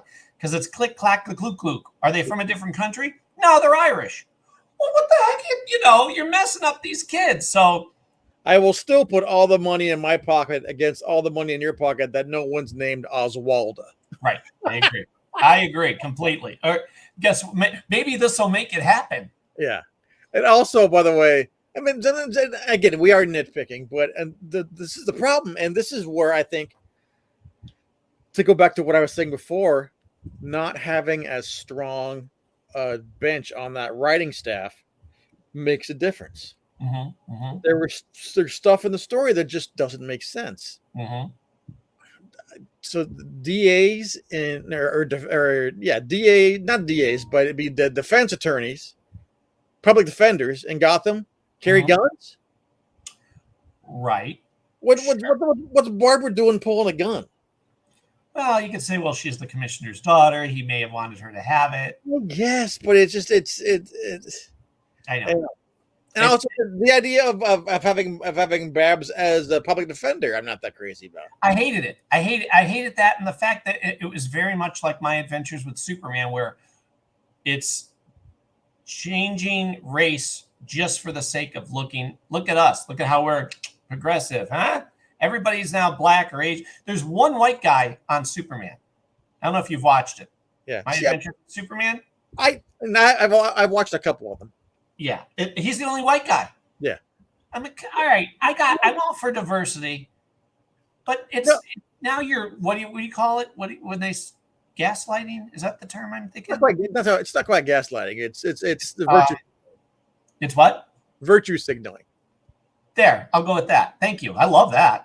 But here's the thing. I don't mind that if it doesn't interrupt anything that's important about the character. Right. And making that Commissioner Gordon looked like Commissioner Gordon and acted like Commissioner Gordon. Mm-hmm. So whether it's a black guy or a white guy doesn't matter to me. Well, it's funny because my son said, black guy as commissioner in the 1940s? See, I think they're also trying. I think they're trying to have it both ways, but I don't think it's the 40s because there's some high tech stuff in there that's clearly not in the 40s. I mean, the Batcave, that big screen he's got, that's a big old Bat computer. That's not the 40s. I don't think that's a screen. No, that's a glass. That's a glass thing that he writes with Mark. I'm not convinced that they're firmly establishing it as the 40s. When you see more episodes, you'll know. Yeah, because they do limit. They can't just pick up a cell phone and call. They have to actually stop and go to like a corner phone booth and do that kind of thing. So I thought the design for the Bat sub was pretty blah. It was like a torpedo. Yeah. Again, I think it was them trying to minimalize. Like it's the 40s. We can't get too high, high techy. Yeah. Okay, all right. I got to give him credit. Nobody can ever fill Kevin Conroy's shoes, so that's an almost an impossible job. Mhm. I thought the guy they hired, he sounded enough like Conroy that it felt familiar. Agreed. But he wasn't trying to ape Conroy's performance. Yep. I Yeah. thought the Batman voice was good. Himmler? He's an actor. Yeah, he's got a crazy name. Yeah. I'm not crazy about Fat Alfred. Okay. You know why they did that? Well, I just assume they did it because they went back to the very first version, which was was very, very kind of like my man G's classic butler looking. Yes. Also, having Batman call him Pennyworth is very much, we're going to do this because it's different. Well, We haven't done it before. that's part. By the end you'll be happy. By the end of that series or season, I hope we get more. I would love it if we got more, because it seems like they set it up to have more, but it took us 3 years for them to finally air this. Well, because because it was ready to go, and then the new guy in charge of Warner Brothers didn't want to pay for it and sold it off to Amazon. So, Right, idiots. Hopefully Amazon's smart enough to pick up a second season. Right? Tell me, do we get any Joker in the series? Do you want me to spoil it? Is there a version? Just tell me this is a version coming. Yes. Okay, cool. Well, wait. That's the tease for next season. Okay. Okay. So, it like I said, watch more. Don't just go off this first episode. No, it was good enough that I'm definitely going to keep watching. I'll tell you, they do some great stuff. Because the one thing that I remember Paul Dini, I think, and Bruce Timm saying was, we get to do things with this series that Fox would stop us from doing originally. People get stabbed. People get shot. They don't hold back on the grim and gritty. Well, I don't know if you noticed, whenever Batman returns to the Penguin's boat in the submarine, at the bottom of the river, you see the case with Penguin's dead son coming out of it. That's pretty grim. Yeah. Right? And the fact that they're even having the Penguin kill her son. Yeah. Wow. I mean, you're going to get more of that, and it's beautiful. It's great. We would watch one every night. Well, we'd eat dinner, and we get to watch something together to be together before the kids go up into their rooms and do whatever they're going to do. And, right now it's that and Defenders. We just started Defenders because we did the first 2 seasons of Daredevil for Everly's sake. Okay. And now we're on the Defenders, and Mikey's like, we got to get going. The new season's coming. We got to catch her up on everything. I'm like, yes, I know. But when she wasn't in the mood for Defenders, we'd watch Batman. And as we're watching it, when it was over, after the first one, because the first one, you're right, you kind of feel like, okay. It's nice. I appreciate it. I'm like, I'm enjoying this. This feels good, and it feels like I want more of this. Granted, I would like more animated Batman the way we know it, but like I said, for the most part, I can appreciate what they're doing. Some of the choices, and I'll wait until you see them to discuss them, because there's some gripes that I'd be like, then why did you bother to do this? You didn't have to have it be that character. Yeah. You know what I mean? Like, if you're going to do the character is the main word. It needs to be them. Otherwise, you're just slapping a name on it. The same thing they did with My Adventures with Superman. None of those villains feel anything like any of the villains that they're supposed to be. Yeah. They have what's his face? Slade Wilson, a teenage punk with an eye patch. Like, what are you doing? You're just using the name to try and garner recognition, but either do the character or don't do the character. And you know what? I would respect them coming up with brand new characters and letting them be that than to ape a classic. And so the rest of us go, what the heck is that? That's not who that is. They wind up doing it just for the sake of checking a box, because we know that name. Okay, yeah, but if you don't do anything with that name, you're just wasting it. Yeah, right. Yeah. I mean, sir, there was more good than bad about it. I didn't hate it. Like I said, I didn't feel the heart, but also it's also not fair to judge that Batman the Animated Series is that rare, very rare show where the pilot episode is actually one of the best ones. Yep. Because the pilot was Man Bat. Yeah. Come on. I know. I mean, even the direction at all, where they show him, the bat coming close and then going away, like he's being pulled by him, and the angles that they would use. I remember seeing that pilot at WonderCon in Oakland the year before it premiered, and in the little tiny conference room upstairs at that convention, and just losing our minds. Like, this was a show like this, and that's rare that you even as good as Superman and Justice League were later, and the heights it went to. Those pilots weren't as good as On Leather Wings. Right. So it's not fair to compare Batman or this show to that pilot. Right. And I realize that. But no, it's definitely good enough to keep watching. But the funny thing is, more than anything else, I got done with it. And it made me want to go back and watch old episodes of Batman the Animated Series and Brave and the Bold. Because I thought the Brave and the Bold take was fantastic. See, you say that. I couldn't stand it. I wanted to, and I watched every episode with the hope, but I was never a fan of that, Two Fists of Justice kind of cornball. I love 50s Batman, and that show was all 50s. There you go. That's exactly what that is. So if that's your thing, then that was and they did do some good stuff with it. Like when they did that dark episode that showed his origin, and you're like, ooh, there it is. There's Batman. He's mad. The one that had Kevin Conroy as the Phantom Stranger and Mark Hamill as a Spectre. That was great. That was they also did like long-term story arcs with Starro that were great, and they killed off Wanna Beast in this crazy self-sacrifice way and never brought him back. That was pretty good. That was great. Love that. Yeah. So they Wanna Beast. Yeah. Wow. Yeah. And Detective Chimp shows up a lot. You gotta love Detective Chimp. Yep. And when they would do a Shazam episode, it would be a Shazam episode. You would get Dr. Savannah and his weird kids and giant robots, and they would go crazy with it. So, sure. I gotta go back and watch. I definitely need to go back and watch those again. Overall, it's definitely worth. I'm gonna stick with it. Definitely. We started watching, and we got to go back to it. Beware the Batman. That was one of those that got yanked before you got to see all the episodes. Yeah.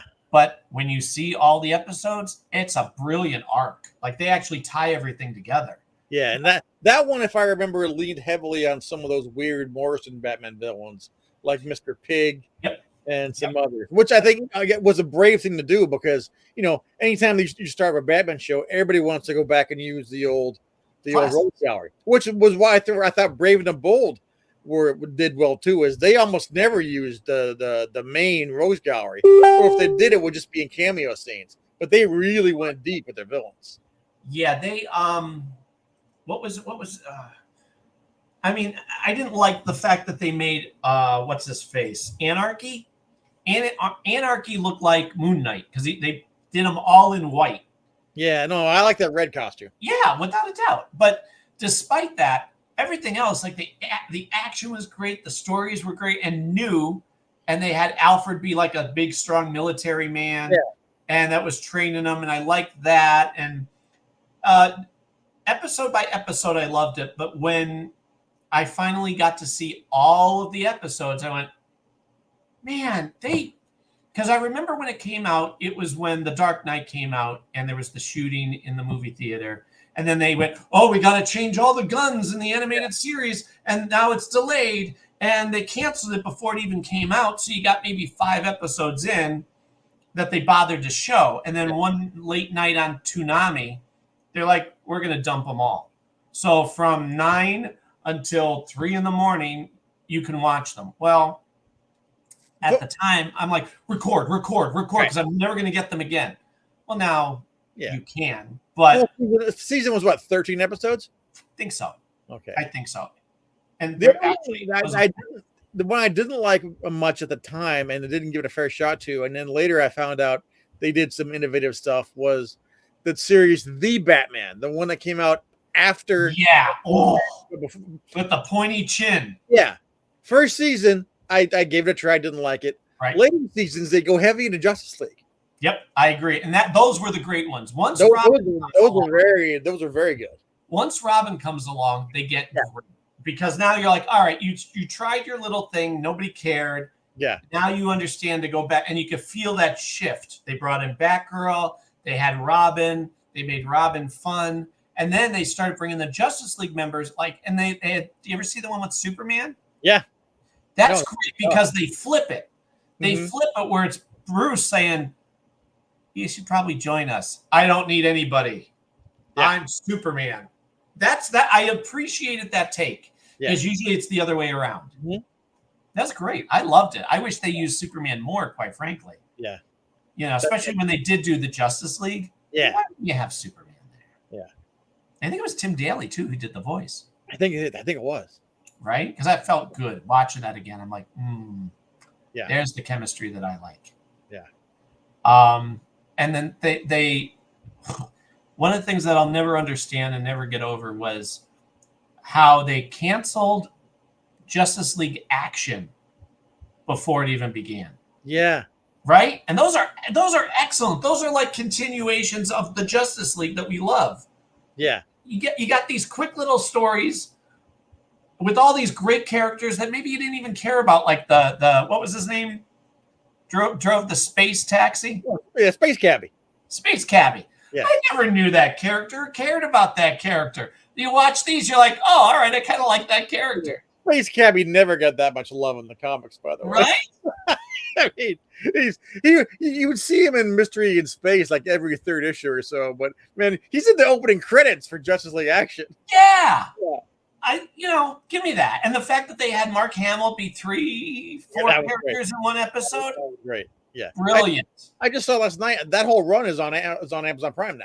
Yeah. Well, good. It should be. But again, these TV people or whatever you call them now, who makes these decisions? It's made. It's already made. Yeah. Put it out. Yeah. Well, just like the Batgirl movie. Oh, that's legendary. That whole story. Wait a minute. You actually scrapped a finished movie? Yeah. Holy crap. Unbelievable. And the same thing happened with Acme versus Coyote. Okay, you told me more about that. Is there anything late? I thought that might come out now. There was talk of them trying to shop it around to other studios, but I don't think anybody ever bought it. Why would they not? I mean, that seems like a layup. I would so too, especially because it had such good buzz. Yeah, everybody who saw it said it was great, but so far no one's put a bid in on it. So I don't know if we're even going to see that. Looney Tunes is like the Muppets with me, where you're like, no, these need to always be around, and they always need to be making something new with them. Same thing. I mean, really, same thing with any of the superhero stuff. Yeah, but in particular, they don't do enough with Looney Tunes and Muppets that they should. Both of them are. I mean, not more so for Looney Tunes. I think it's in today's market. It's harder to get them in a place where they can be financially successful. Sure. Because I mean, the track record for films is pretty mixed. I saw that last Space Jam movie, and whew, it was rough. Because I never watched the original. I'm not a sports guy. Yeah. So that appeal wasn't there. I mean, and I didn't love the first Space Jam, but Michael Jordan at least has some charisma. LeBron James, not so much. It's just, I love James being in town as an LA guy. Don't get me wrong. I love LeBron James as a Laker, but I'm not spending 2 hours in a movie theater with him. You're like, Bugs, we're going to need you to do a lot of this heavy lifting in this movie. Yeah, absolutely. So what else is on your list? Because I know we have lots to discuss. Yeah. Which I love, by the way, that you bothered to have a list, because that's good stuff. Yeah. For one thing, at San Diego Comic-Con this year was the first year that McFarlane actually had a booth there on the floor. Oh, yeah? Yeah. And so they're showing up a lot of the stuff that's coming. And the two things that struck me with McFarlane's stuff now for DC, he seems to have finally realized that the market for what he's offering is in the classic DC stuff. because there's every apartment now has like almost, it's not even pre-crisis stuff, but a lot everything before the new 52. So all of a sudden there's a Metallo who's from the 70s Metallo, and I saw your picture. I'm like, that looks cool. And it's Sergeant Rock, and he's done Darkseid like 2 or 3 times in his line before, and it's always the new Jim Lee Darkseid with the weird Omega thing on his chest, and the new one is just classic Kirby Darkseid. Well, like I said to you, the thing with the eye. Yeah. Oh, yeah. That looks. I mean, I always love Darkseid anyway. As I showed you with my superpowers, guys, which I have in one of those buckets. I have to keep them nearby. Yeah. Well, the new McFarlane Darkseid is just basically a scale up of that. Yeah, and it's got the cape and everything. The cape and the medallion, and it's just a classic head. And it's cloth. Oh yeah, and cloth wired cape. So come on. Yeah. That's how you do it. That's how you do it. He's really like, these are the guys buying this stuff is like, fans of the classic stuff. Well, now correct me if I'm wrong. Did he finally switch back to 6-inch? No, it's still at 7-inch scale. Son of a bitch. Well, that's why I can't get them. I will not get them. They're too. I was a late adopter for that very same reason, but finally you started doing more of the classic stuff, and it pulled me in. And then I was like, well, I'll just do a classic JLA set. And then it's like, well, if he's making, man, I'll get a Manhunter. I know. Yeah, well, if he's making Max Mercury, I need Max Mercury. Yeah. Well, that's the thing too. I would want Max Mercury. Yeah. I want that Batman Beyond Bruce Wayne. Yeah, that was one of the Comic-Con exclusives this year. Yeah. I mean, I would have had he been a 6-inch, I probably would pre-order him. Yeah. By the way, did I tell you we now have it's new to me. I think I did a toy store in my neighborhood, like 5 minutes away. Oh yeah? Yeah, and I go in there. Well, that's how I got my quick kick. I walked in there and I went, all right, I want to see. Holy crap, look at this store. This store is incredible. You've got rarities. You've got, the hard to find stuff. And the prices were reasonable. The prices were what they should be, not trying to mark them up so they make a big profit. So anytime I think there's a new guy that I might want to get, I stop in there first before I look online. And they had all that you're talking about, and they're bringing them in, and they have the harder to get the old one. He even has the old Toy Biz horrible X-Men Wolverine plastic with the claws that are doing that kind of thing. Yeah. He has that. I'm like, well, it's good to look at and laugh at, but yeah, the best from that line was they made a motorcycle for Wolverine, and it had his face on the front of the bike, not a mask face, but a Logan face. Who the heck is building that? First of all, it's supremely silly. Yeah, and then by the way, I don't even know why I'm bothered to wear this mask because that's my face right there. It's the first thing you're seeing. The only other guy who does that, puts his own face on his vehicles, is a Joker. Yeah, and the Joker makes sense. Yeah, but the other thing with the McFarlane stuff is, and I don't know how he gets away with it as far as tooling and stuff, is how many vehicles he makes. I love that he's doing that. That Beetle bug. Yeah. Oh. And by the way, the Beetle, the bug, they finally came out with the Booster Gold, and he looks perfect inside the windshield.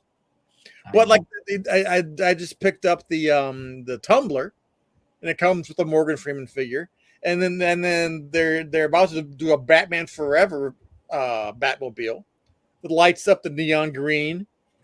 I can't believe. Yeah, I know.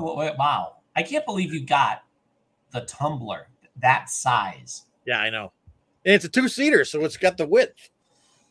Oh God, man, I'm telling you that. Well, that's part of the reason why I'm putting all these here, because I have them, and like you said, eventually it becomes clutter. Yeah. If you go too far, you just go, I'm sick of looking at the same stuff, but at the same time, I'm not packing them away. Right. I have to move them around and get different use out of them, show them in the background so people can enjoy them. So even like, where is it? This side, I have Wolverine and black costume Spider-Man. I have Iron Fist and Batman. You know, they're the figures that I got for my son. Yeah. That, I mean, he enjoys them just as much as I do, but I'm like, you know, can I use some of them? Like that Transformer that's behind the Stargate here, that was mine. Shockwave. You know, by the way, still goes when you pull the trigger. The batteries in it still work.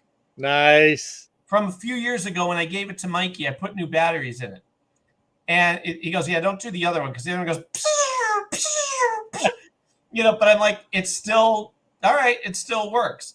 So I thought, can I borrow some of your guys? Because otherwise they're in a bucket in his room that he'll occasionally put certain ones on his shelf and then swap them out. Well, might as well do that here. Yeah. Because you're right. After a while, you're like, I have all this stuff. What am I doing with it? Yeah. No, you gotta swap it out and rotate your shelves. Mm-hmm. And display it. Yeah. I mean, just the pictures that you show me, I'm like, oh, man, I don't know if I'd ever want to leave if I walked into your place. Like, oh, look at that. And that's what it's like at that toy store. Yeah. Like I went in last Friday and he goes, oh, hey, how you doing? I said, I'm good. I just had to see if there's anything new. So I don't want to miss out on anything. I mean, he would order it if it's available, but I check out every shelf, but I'm typically there. I'm trying to resist getting any new Transformers because the Transformers that they're making based on the Netflix show, by the way, there's a couple animated shows. Yeah. Excellent. I'm only 2 episodes into Battle for Cybertron, which is them before they came to Earth. It's excellent. But then they do another version that comes after it, which is them on Earth. Yeah. And the designs are excellent. Well, the toys are excellent because, you know, you and I can agree on this. A lot of these toys were not playable per se because the arms don't move. Right. You transform them and that's it. They do this and you have to use your imagination. Well, now their joints all bend and move. Yeah. And that's what these new figures do. So I'm resisting that. But I go in to check in on my, you know, G.I. Joe guys. And I got that new Duke. The Duke of kind of like that. But no, it's actually the Duke. Actually, the Stalker looks exactly like that. Stalker is classic Stalker. I got we've gone through this. I have Hawk, but the Duke that I got is classic yellow shirt. Yeah. Looks on like, the retro card. Exactly like that. And and comes with the gun that the animated series would give to all the guys because it was easier. So it's that one rifle that everybody carried. Right.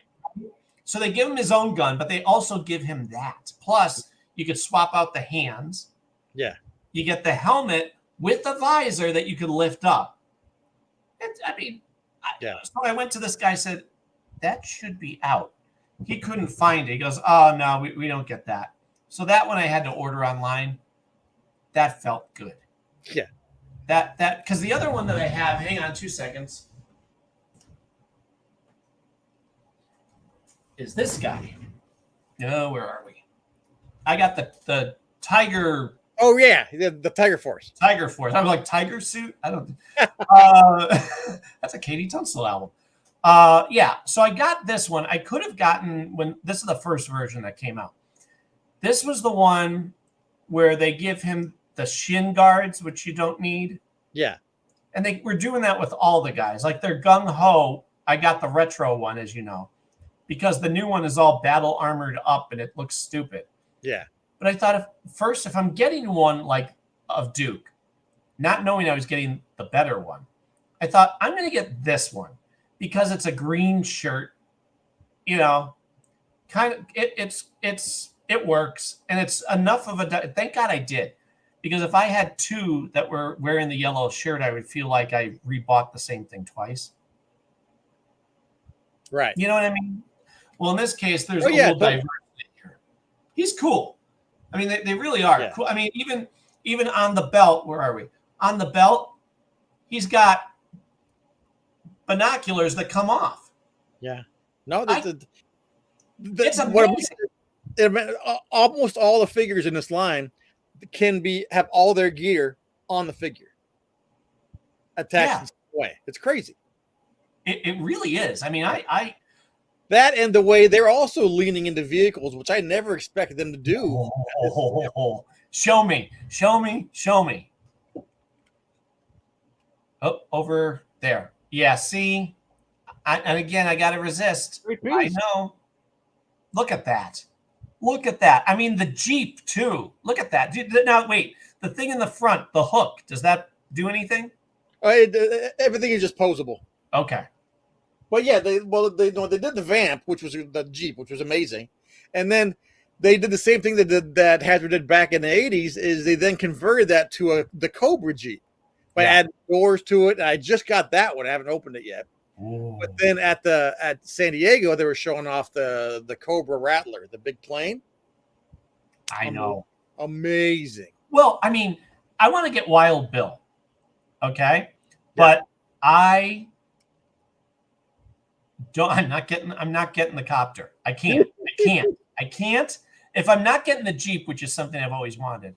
I really do. I want to get Clutch.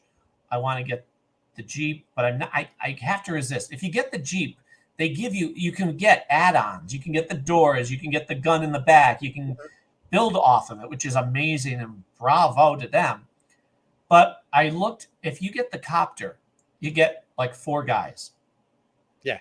Wild Bill, Crazy Legs, the other parachute guy. Airborne, maybe? Yeah, Airborne. Yeah. And then one Glenda. other. Who is it? No, it's like Glenda. Who the heck is she? Glenda was a rare Australian variant of basically the female helicopter pilot. Okay. I think it only came out in either Australia or Europe or somewhere. But they did make the figure, so it's a classified version of that. So it's a second charter pilot. Killing me. Yeah. I mean, I do have a problem with the fact that they colored the parachute guys like all in black instead of having some fun with them. They're all just in black. Yeah. Where Crazy Legs had the cushiony red. Well, I'd imagine what they'll do is then they'll give Crazy Legs a retro release in the colors of the old figure. That way the black one can stay exclusive with the Dragonfly. Yeah. I agree with that, and they're so smart. These people that are doing these toys, Hasbro, I think it is. Yeah. Bravo, Hasbro. No, they're doing great stuff. As I say often, you're doing God's work. You really are. You're giving us what we want. The Rattler comes with the pilot, Wild Weasel, the gunner, and then the Baroness in a pilot's uniform. In the red outfit. Yeah. Oh, see, and I always wanted the Rattler. I always thought the Rattler looked amazing. Yeah, it's enormous, but at the same time, it's not so big that it's like it takes over an entire coffee table. It's not like the old aircraft carrier. Yeah. Which again, we've talked about that. It'd be cool to have, but then what? Then what do you do with it? Yeah, it's a coffee table. It's a coffee table, and even with your imagination, how many times can you land and take off a plane? Yeah. You know what I mean? As much as you make fun of the toolbox headquarters, that at least gave you a lot within it. Yeah, it moved for one thing because it had the big treads. It opened up. There was a lot going on. There was a prison in there. There was a command center. And the Technodrome that I have, I always loved because you had and in the middle, you got an extra plane, the drone. Oh, man. And the way that the silo for that jet would iris out and open up, so well done. So well done. I think somebody said, can you imagine and they probably will, if Hasbro does the larger version of that? That would be too big for me. I know. It's an Ottoman, basically. Yeah. Because the original one is huge. Yeah. I still have it. The tops kind of got broke off from just being in the attic and things falling. But how they would have the little things pop up. Those side things broke, but it's still pretty much together. It's a little weather or age stained, I guess you'd say. Mine's still in the box. Wow.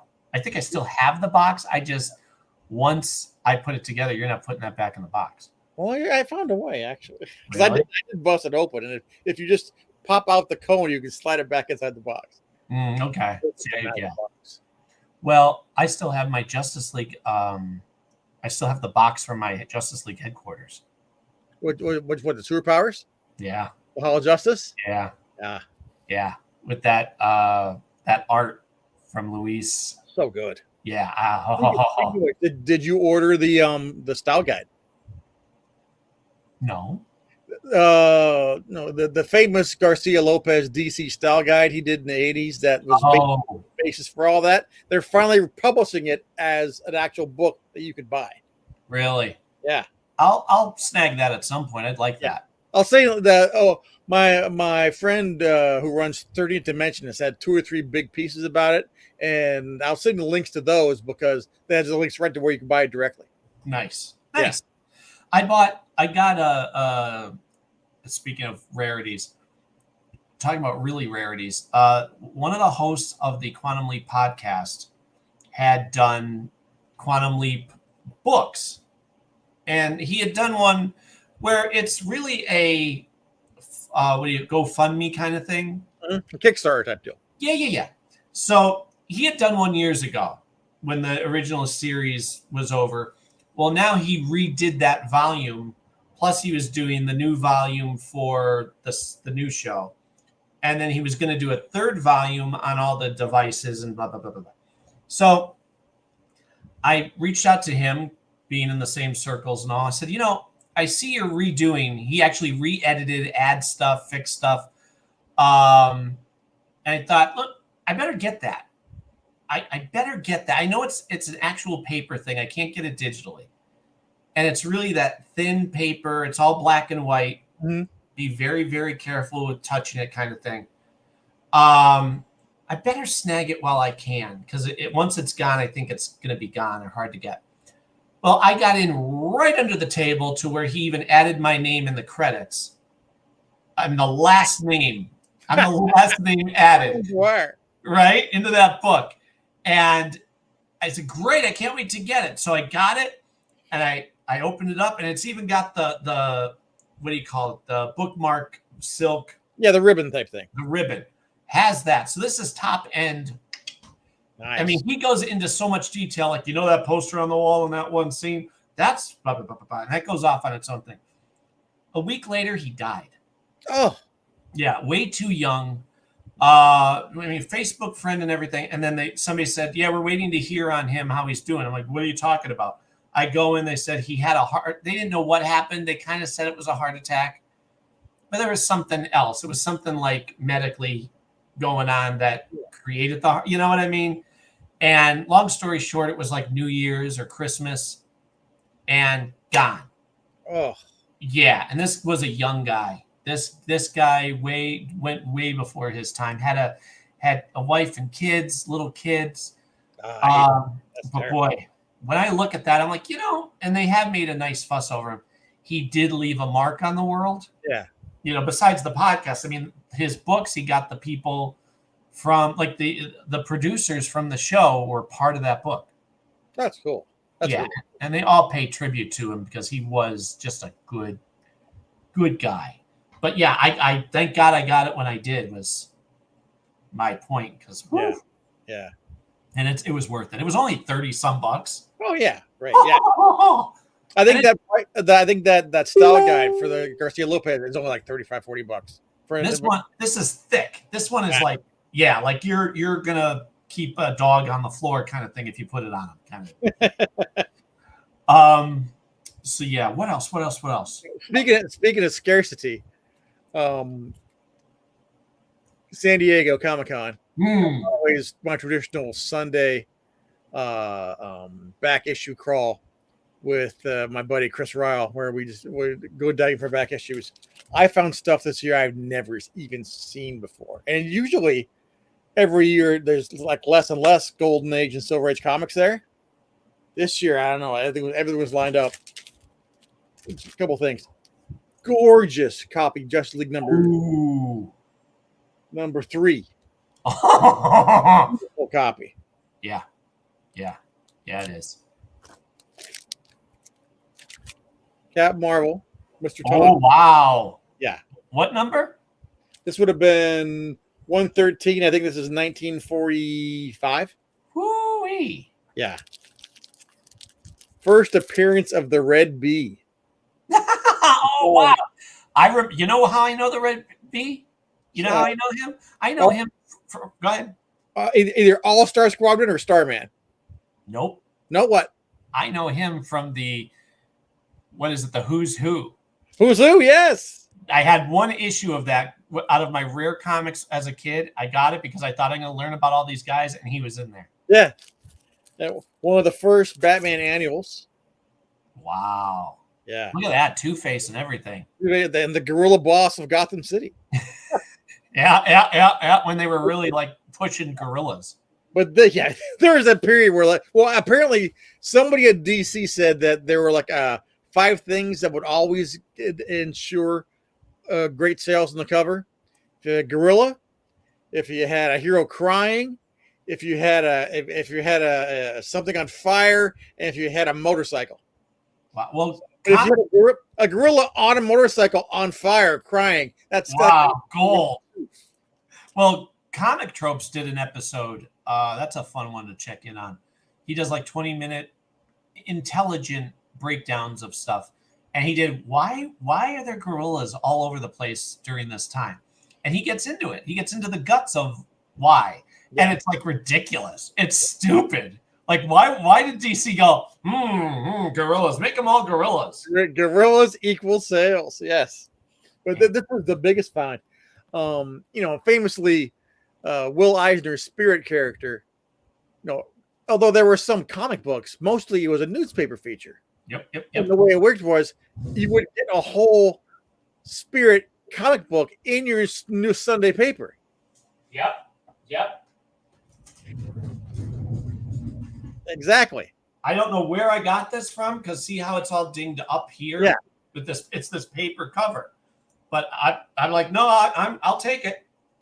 But I found one of the actual Spirit inserts from the newspapers. Wow. I've never seen one before. How much they nail you for that? Wasn't that bad, actually. I think it was like $80. Woo! But it's old. I mean, this is from Sunday, September 22nd, in 1940. Wow. So this is before Eisner went off to war. So there you go. Yeah, it's not bad for $80. I've never, in all conventions, ever seen any original Spirit sections. And they had a bunch. I'm like, all right, I got to pick one. So I had to make sure it was one of the ones before Eisner got drafted. So it was definitely all Eisner work. And I had to get one with kind of that classic Spirit with the logo. Without a doubt. Now, that's frame worthy. Oh, yeah. This is going to go up on the wall. That's what I would think. Yeah. I'm going to read it once it's going on the wall. Right? You have to. Yeah. That's kind of the law. If you don't do that, people are like, what'd you bother for then? Yeah. No, it was just too pretty to pass up. Well, the things that I have on my wall that are superhero drawn from people, I have a Daredevil over there that I'm like, it has to be, I would love to have more, but it has to be iconic and it should look like it should be in a frame as opposed to just a panel of something that I like. Right. You know what I mean? So if it's a cool cover or a montage or something, like, all right, that you got to do that. Well, with me, it's a mix. It's either I've got some original art, like I've got an original Walt Kelly Pogo strip over here, or I've got pages from some of my comics from my friends like Elena Casagrande and David Messina. But then I've also got just some originals I've gotten from like greats over the years. Like behind me here, this is a George Perez Zatanna. Oh yeah, yeah. And I've got my buddy of mine got me an original commission of Yellow Jacket by Neil Adams. Like that's over on this wall. Yeah, and then I had Tony Harris do me an original Starman piece a couple of years ago, and it's beautiful. So it's kind of a mix. Did you remodel behind you? Because Mikey was like, "Oh, I love how I like that you're wearing your Muppet shirt for him because he's got that Yoda Kermit picture." Oh yeah, the Yoda and Kermit's still over here on this wall. Okay, but he's paying attention. He's he's always thrilled. He's like, "Oh, great, Scott's coming on." I'm like, "Yeah, well, he's the go-to guy for fun conversation." Yeah. Did I tell you one of the things I want to do on right where that door is put a nice comfy chair? Oh yeah. Like I said, make it more of a lounge. Exactly. Well, well, and that's the thing too. If I have shelves full of books around me, yeah, I darn well should make it a place where I want to hang out and lay there and get away from everything. And yeah, make it a reading room. Absolutely. Yeah, so it's definitely, if it doesn't recline with the leg kick out, I want at least an ottoman. Yeah. You know? So that I'll show you that whenever that happens. It's, you know, we're looking frantically now because once we set our minds to getting something, we're like, go. Yeah. And it's Labor Day weekend, so everything is on sale. Like Hot Topic has a 70% off thing. So I went in there and I right before we got on, I bought a button-down Indiana Jones shirt. Oh, okay, yeah, the classic. Where it looks like it says Indiana Jones, all little stamps all over it, but like China and Egypt and blah, blah, blah, but also there's a whip and there's the hat, you know, that kind of thing. I almost weekend I saw on the Shop Disney in their collectible section. Last year they started doing some Indiana Jones replica props. Oh yeah. The Sankara stone and the headpiece and the Holy Grail. Mm-hmm. They have one from Last Crusade where it's that bottom part of the shield where he takes the rubbing off of. Yeah, or it's actually the rock. It's the rock. The slave. Yeah, I was like, it's tempting. Maybe I'll wait till next time I go to the parks. I see it up front. I see it up close. Well, I think it's plastic, or it's not plastic, but it's not rock. That's the good thing. They're like, no, it looks like it is, but you can actually carry it around and not hurt yourself. Yeah, or hang it on your wall without worrying about it crashing down and being destroyed. Yeah. Yeah. Oh God. Well, I mean, I'm telling you, we everything is just so good, and I just want to get it all, and especially with Indiana Jones stuff, I'm like, you know, Hot Topic nails you. Their prices for a T-shirt is stupid. Yeah. So I don't typically do a lot of my shopping there unless you're getting a deal. They had a Sherlock coat years ago from Benedict Cumberbatch, and it was identical. And at the time, it was on sale, and I didn't snag it, and I always wish I did, because now you can't find it, and anywhere you can find it, it's always overpriced. So when they said 70% off, I'm like, you know what? All right. Daredevil and Indiana Jones, I know they have stuff. Well, for $21, I got a button-down shirt. Worth it. Not bad at all. It was originally $43.99, and I'm like, okay, that's a good get. For $21, I'll buy that. Yeah. But yeah, boy, the Indiana Jones stuff, that always lives right up front in my mind. I don't know if and when we're going to get more Indiana Jones. There's a guy online, by the way, which I want to yell out. He's a yell out, shout out, whatever the hip way of saying it for these kids is. He give me 2 seconds. I want to find it because it's so good. He does the Tintin type art. Okay. Yeah. Which I want to actually invest in some Tintin book or movie or something. Give me two. Oh, here he is. Adam Murphy on, what is this? Instagram. Oh, you can't see it from the way that this is. Well, anyway, he was a story artist for Netflix. He worked at Disney for years, then Lucasfilm, Animal Magic, Marvel, and Nickelodeon. He jumps around with styles. And when you get a second, look up Adam Murphy art, it's called. He does Indiana Jones in the Tintin style. That's cool. It's amazing because what he does is he does his own team ups. He's done he's done Tintin with even MacGyver, like little shots. I'm like, you listen to me when I suggested it. Because he's doing like him with James Bond or him with that, or whoever it might be. but he does Indiana Jones in the Calvin and Hobbes art style. But he'll do new adventure covers, like as though you were getting a book. And on the back, he'll do the description of what this is. So he's filling in the years of after the last movie. That's with cool. Him and Marion and Short Round as an adult. And they're going on adventures, and they bring him up to like modern day where he's in his 90s with the eye patch, if you want to go with that route. I think that timeline kind of got wiped out with the latest movie. But they fill in the gaps, and it's so good. That's cool. Oh, and it's the art where it's just the dot eyes and the eyebrow. Yeah. The Irish kind of style. Totally. Yeah. Simplistically beautiful. But he'll do what's another one? You're gonna love it.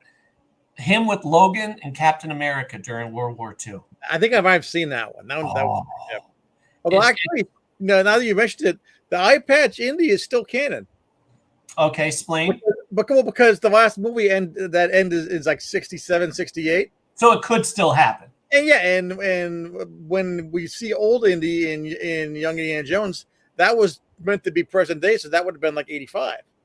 Well, he's in his 90s, I think, in that point. Because Indiana Jones is chronologically in the year that we're in. Yeah, it's like 1901, I think. I wasn't a big fan of some of the old Indy stuff in Young Indy because it kind of made him a bit of a buffoon, I thought. Yes. Yep, so agreed.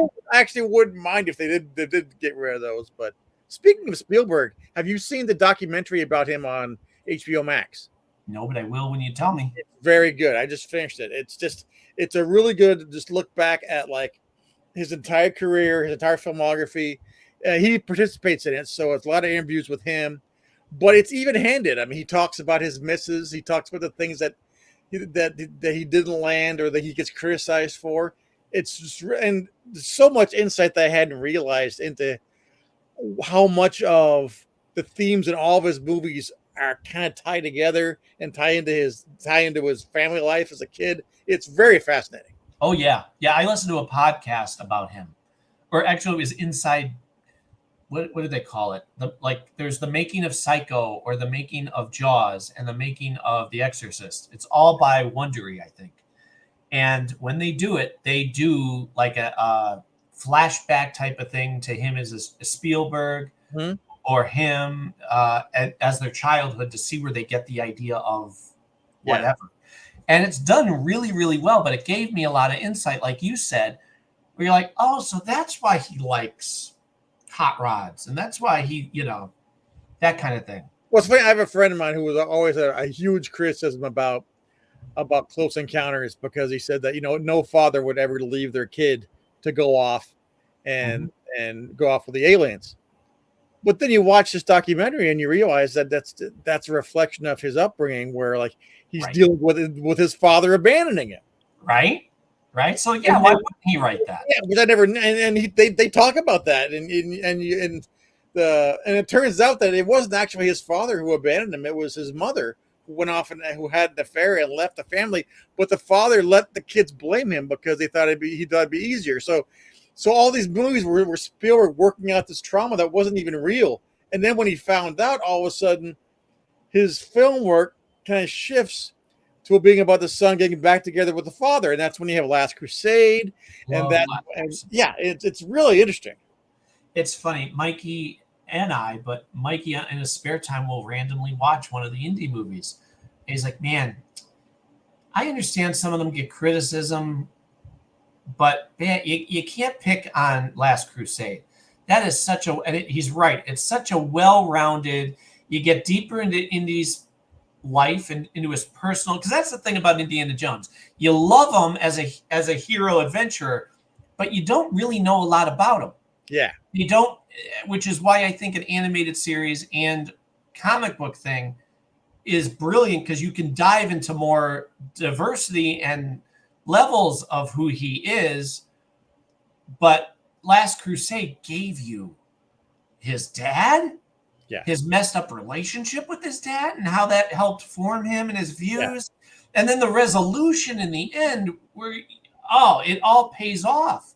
Yeah, no, I was just watching some of Last Crusade the other day, and it holds up. It holds up really well.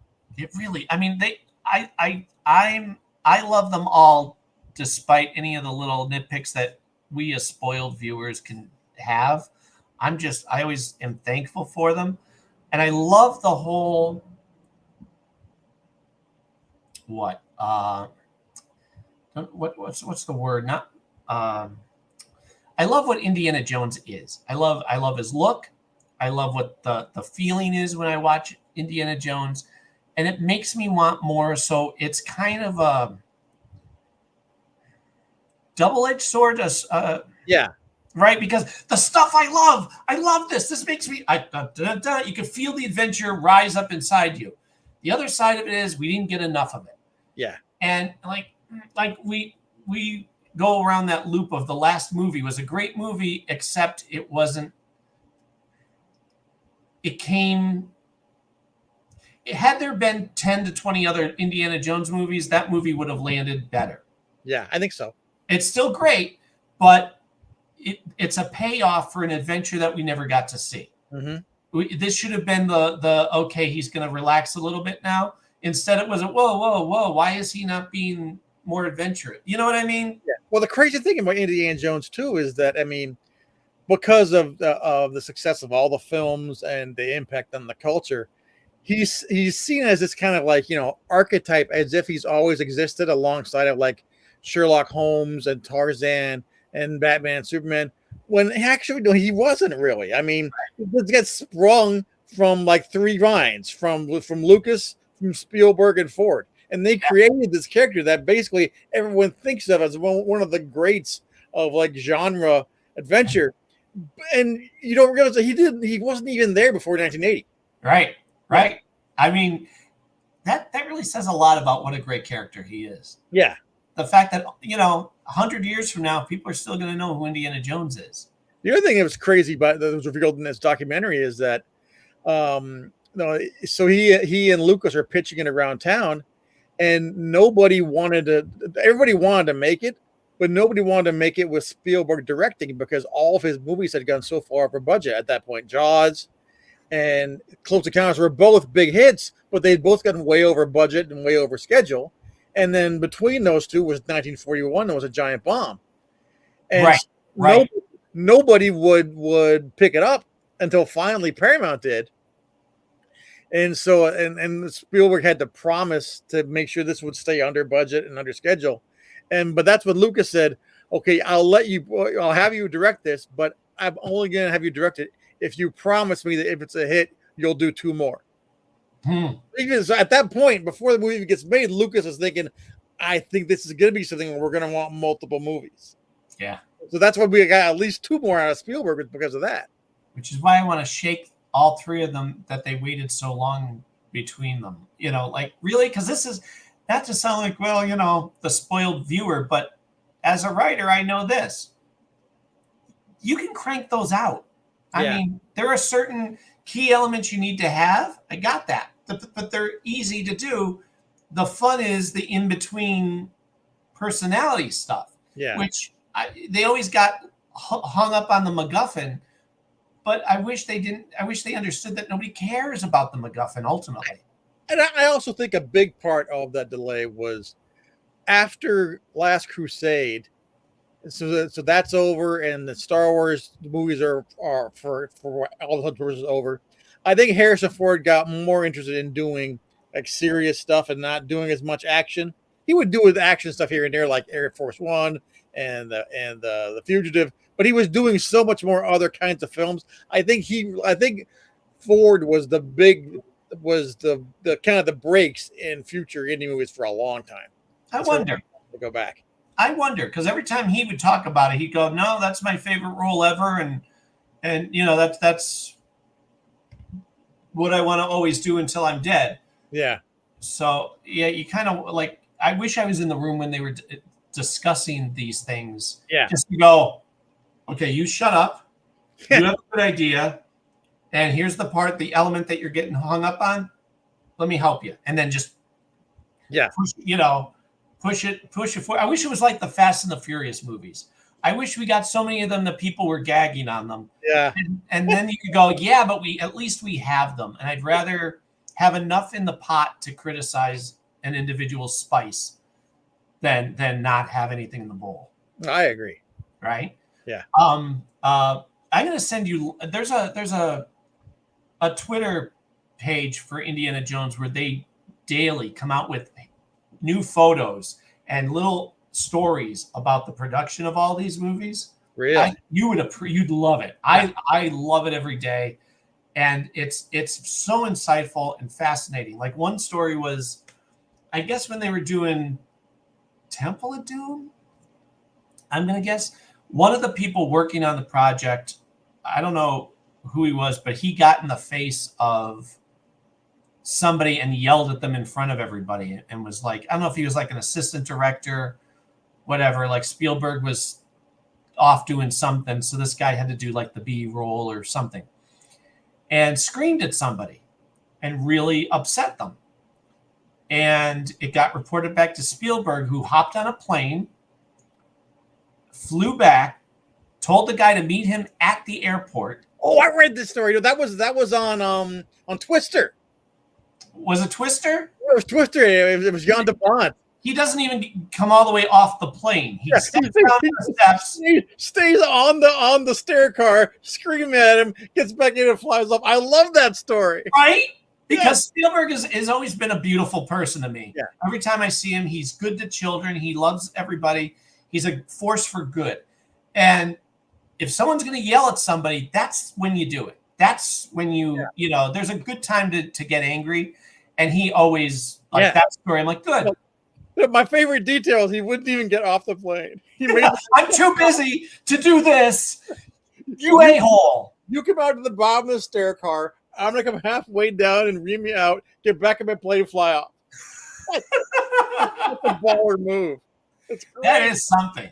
I mean, also to find out, like, him with the Back to the Future stuff. Yeah. When they had to go, this isn't working. Who's going to tell Spielberg? And then he's like, no, you're right. It's not working.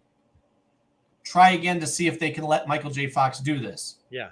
And then they said, look, we tried it with the other guy. We need you to, you know. Did I tell you that Leah Thompson, when I met her, she was telling me? No, she had stories? Well, yeah, we only had a couple minutes together. We met her at the Chiller about a year or two ago. And she's so sweet and so nice and just a real good person. And I said, you know, it dawned on me recently that you were with the actor. Stoltz. Eric Stoltz.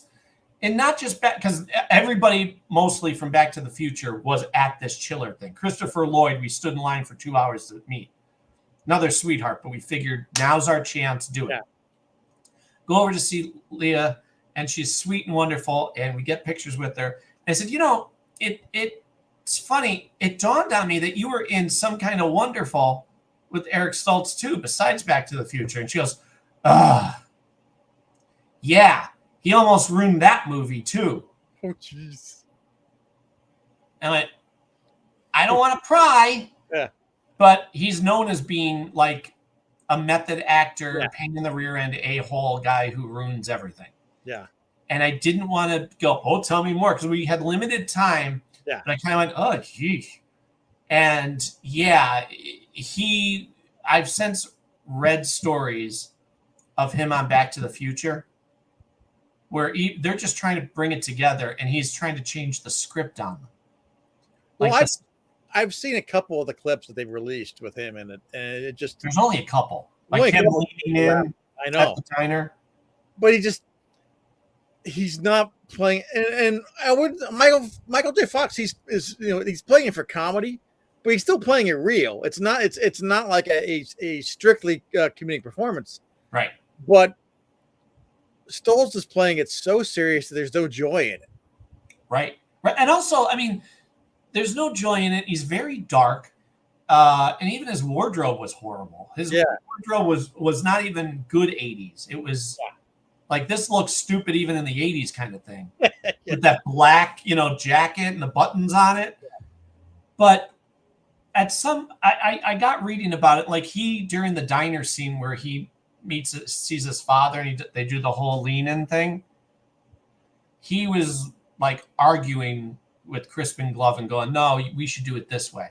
Dude, you're not the writer. Shut your mouth and do your part.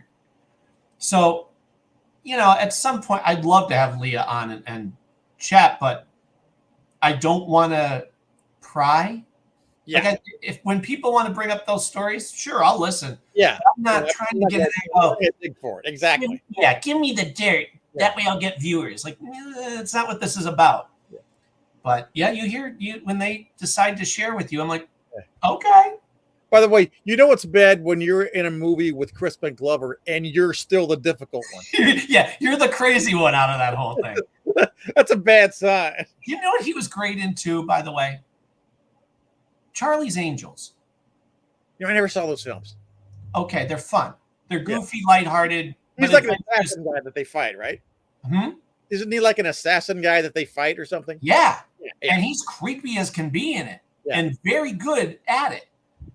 I'm like, okay, because this is after it all came out that he was nuts. Yeah. So the fact that he got work at all, like, all right. And then he did that. I'm like, you did it. No, credit where credit's due.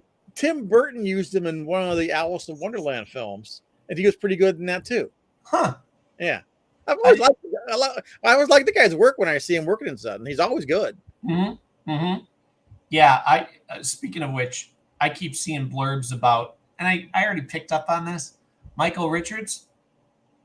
No, Kramer? Yeah. Complete a-hole to work with. Just, you watch the bloopers and the outtakes where everybody's laughing. Oh, you messed up a line. He gets upset. Yeah. He's just mad. He's like, oh. And you're being filmed, by the way. Yeah. He's like, all right, guys, can we, all right, we'll go back to one. And like, they start laughing. Like there's the one scene where Jerry knocks on his door and he opens up the door. He's like, what's going on? And he's smoking and everything. And he's supposed to have the rings under his eyes. Well, Jerry is not an actor. So he can't keep it together anyway. Yeah. He's just trying to get through his scene. And he keeps laughing. And you just see Michael Richards go, like he gives him a. So now I keep seeing stories come up. I don't know why, but it's a Seinfeld thing that I did not sign up for. That's like, here's a behind the scenes story. What's her face? Sarah Silverman was on an episode years ago. And she has a podcast. Apparently, she had said on her podcast that they were doing a scene where they were in bed together and supposed to be talking, and she messed up a line, which you do. That's just how it goes. And he screamed at her and humiliated her in front of a live audience, cast and crew, because, he takes it so seriously. So that way, his craft. And then I guess the next day they're filming a scene in Monks where they're sitting across the table from each other. And as they're doing the setup, he starts talking to her about, buying a house and the market and blah, blah, blah, blah, blah. And she goes, to her credit, by the way, goes, oh, no, we're not doing this. What? You're not talking to me like what you did yesterday didn't happen. You don't ever talk to me like that again. And to his credit, he apologized. And I guess since then would like check in with her about doing stand-up. Well, that's good. I mean, at least when somebody calls him on it, he didn't double down on it. Well, and also, did we talk about that where Jason Alexander was on a podcast with Newman? And he goes, oh, apparently there's this story about us being rude. I did see that clip. Okay. It was we haven't talked about it, but it was the guy who played Quark on Deep Space Nine. Yeah, and he's been on Stargate. And he said it was the least welcome set he'd ever been on. And I thought the look on Wayne Knight's face was hilarious because Jason Alexander was like, I thought we were a very welcoming crew. I thought we were very welcoming to our guests. And the look on Wayne Knight's face, clearly that was not the case. He's the way he's like, oh, really? Is that what you thought? Were you there? It's like he just Yeah, well, Wayne Knight tried to spin it where no, you're professionals. No, you were doing his first reaction was like, yeah. But yeah, because I had heard these stories for years, and then there's the clip of Armin that you said, Quark, doing a convention. He goes, "Oh, I effing hate them. No, it was the worst day." And he actually tells the story about how he sat there in between takes. They're all talking to each other, and he chimes in, and they completely ignore him. And I get that, especially knowing who Michael Richards is. Yeah. Jerry isn't aware of it, but he's very much an elitist that way. And he doesn't care enough to go, "Oh, hello, person." That's, they had their clique, and they were a tight clique. But I've heard many stories of how ignorant they were. Yeah. Did I tell you the story about the guy who played Elaine's father? Oh yeah, well that guy, that guy is famously a nut. Yeah, he was insane. I listened to the Dana Gould podcast, and he does that section where he dives into this guy's history. My favorite part of that podcast is those middle sections. The middle part, right? Yeah. True Tales from Wayneville. Yeah, yeah. I adore. I mean, he makes any topic fun to listen to, even if I don't care. But that middle section, you're like, this is what I'm here for. Give me more of that. Great. Yeah. Well, he does one on him, and he talks about how he used to just punch cops in the face. Yeah. Like, you nut. And then he was on the set of Seinfeld, and they were planning on having him come back like George's father and Jerry's parents. And they liked working with them, but while they were in between takes, they look over, and he's going through the kitchen stealing the silverware. Lawrence Tierney. That's it. Yeah. And right? And they're looking at him, they're going, "Larry, what are you doing?" "Nothing." It's nothing. Like, you're pocketing our silverware, dude. Why? And they're like, "Okay, we don't need him to come back." You mentioned Sarah Silverman. If you get a chance to go to look at it, Seinfeld's show Comedians in Cars with Coffee on Netflix. Love it. Have you ever watched the Sarah Silverman one? Yes, remind me though, because I watched a lot. Because I've never been a huge fan of her comedy. It's okay, but it's not really my favorite. Right. But on that show, she's just so likable. And her stories about her family and her stories about she's so sweet. Yeah, so sweet, lovable. Yeah, if there's an episode to watch on that show, it's that one and the 2 episodes with Alec Baldwin. Baldwin is hysterical on that. I don't know if I've seen those. I think I did. I saw one of them. Yeah. It's amazing because that show gives you the insight on people that you think you like and now you don't, or people that you didn't care for, but now you go, "Oh no, as people, they're really good people." Yeah. Like, I like them. Like the 2 girls from Saturday Night Live that he's had on the Kirsten Wiig was great on there, and the other one that I can't think of what her name is. I always the one who's in Ghostbusters. Yeah, her. Yeah, love these people, love them, because you're like, okay, you're real, you're being sincere, and you're freaking hilarious on top of it, and you're really getting the real guts of who these people are. Whereas there's other people that I'm like, I can't think of specifically who it was, but there's one guy that I'm like, you're despicable. You're just a hateful, rude. I would not want to be in a room with you. The other one is a Ricky Gervais episode, and I hate him as a person. But he's Seinfeld takes him out in this little sports car and just terrifies him. And yes, most of the episodes, Gervais being absolutely petrified. Yes, that was great. I love that one because he could be hilarious, but he's also very, very negative as a person. Yeah, he views everything as just rotten to its core, and I don't like that. But to watch him scream in a car, go, all right, slow down. And Jerry's just laughing. You're like a young king, aren't you? Take people out and terrify them in your death machine. And Brian Regan is my favorite stand-up. So to see him on there anytime. Yeah. And anytime that they make Jerry laugh. Yeah. Because it made me appreciate him more than I did. Because he's another one that's always been negative with his kind of attitude or arrogant in his kind of, he's very aloof. Arrogant is the word I would use, yeah. Right? Very aloof, doesn't really care about your feelings and kind of enjoys that he doesn't care about your feelings. Yeah. I don't like that. But then you see him on this show, and there's times where he's the hero, Whereas the other person's going, oh, look at that person waving. He goes, I don't mind. They're like, why'd you stop and talk to that guy? He's like, why wouldn't I? Like Jerry says, as long as they're not being rude, why wouldn't I stop and talk to them? They recognize me and they like me. Yeah, I'm like, good. Yeah. Good for you. The episodes with Letterman and Colbert are both great in that. Love Stephen Colbert. Because you never get a chance to see Letterman kind of like, on the other side of the interview. And I was a huge Letterman fan. I thought that one was great. Yeah, he's weird, right? Like, I mean, he's not evil, but he's odd. Why? It's. I mean, he's just tortured by insecurity, Letterman. Okay, that explains a lot of it. Yeah.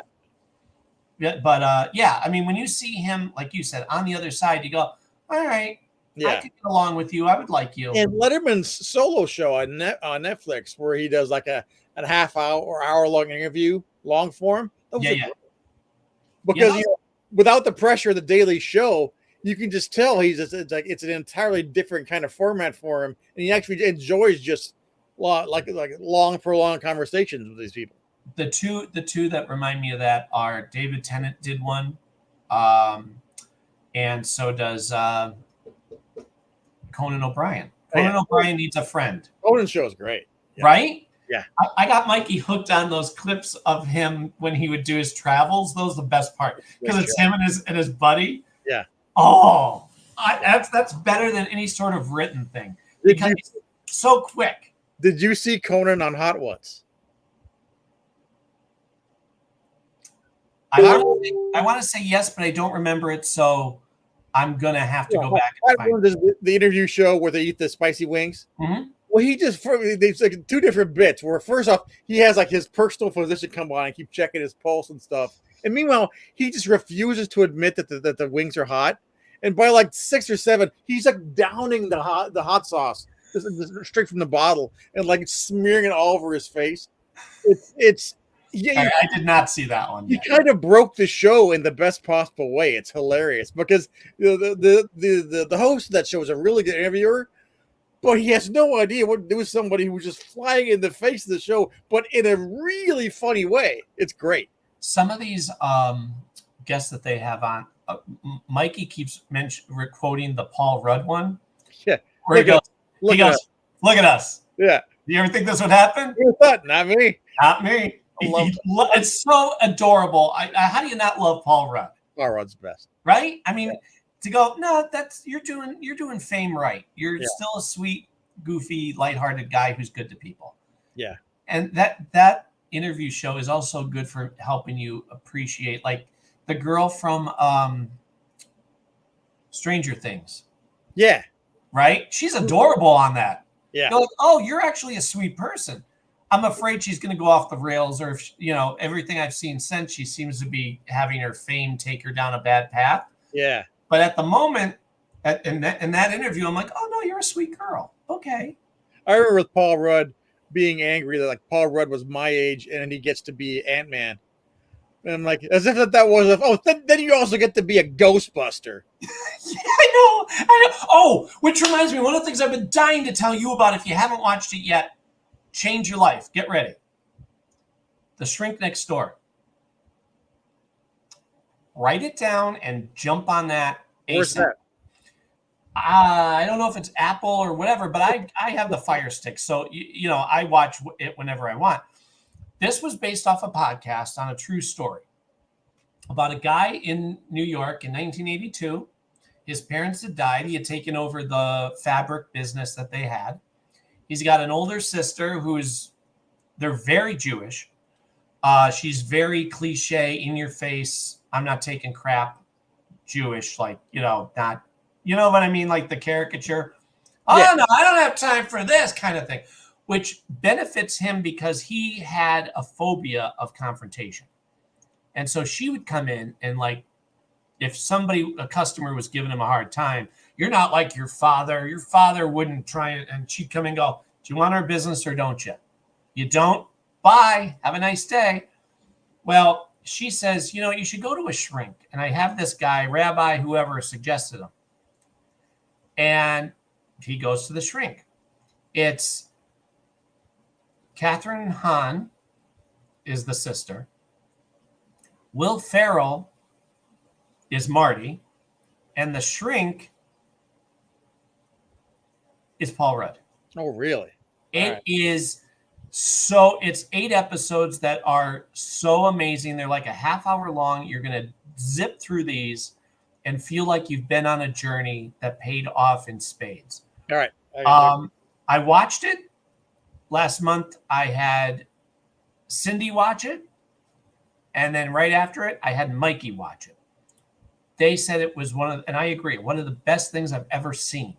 All right. I got to check it out. Because I had listened to the podcast originally and loved it by Wondery, the same people who did Dirty John, and they did a mini series of that, which is just as excellent. And so I'm like, all right, I'm going to watch this. They are so good, you forget you're watching Will Ferrell and Paul Rudd. They are that much into it that you go, oh, crap, these guys are actors. Like, it's an arc. Because what happens is, just the little teaser, the therapist is an opportunist who has a wall full of pictures of him with celebrities because he wants to be a big shot. So he would run up to a celebrity, get a picture, put it on his wall, and tell people that they were close friends, that kind of thing. Watch it immediately because, like I said, I can't recommend it to anybody enough. It's cool. So many, you're going to miss it when it's gone. It's one of those.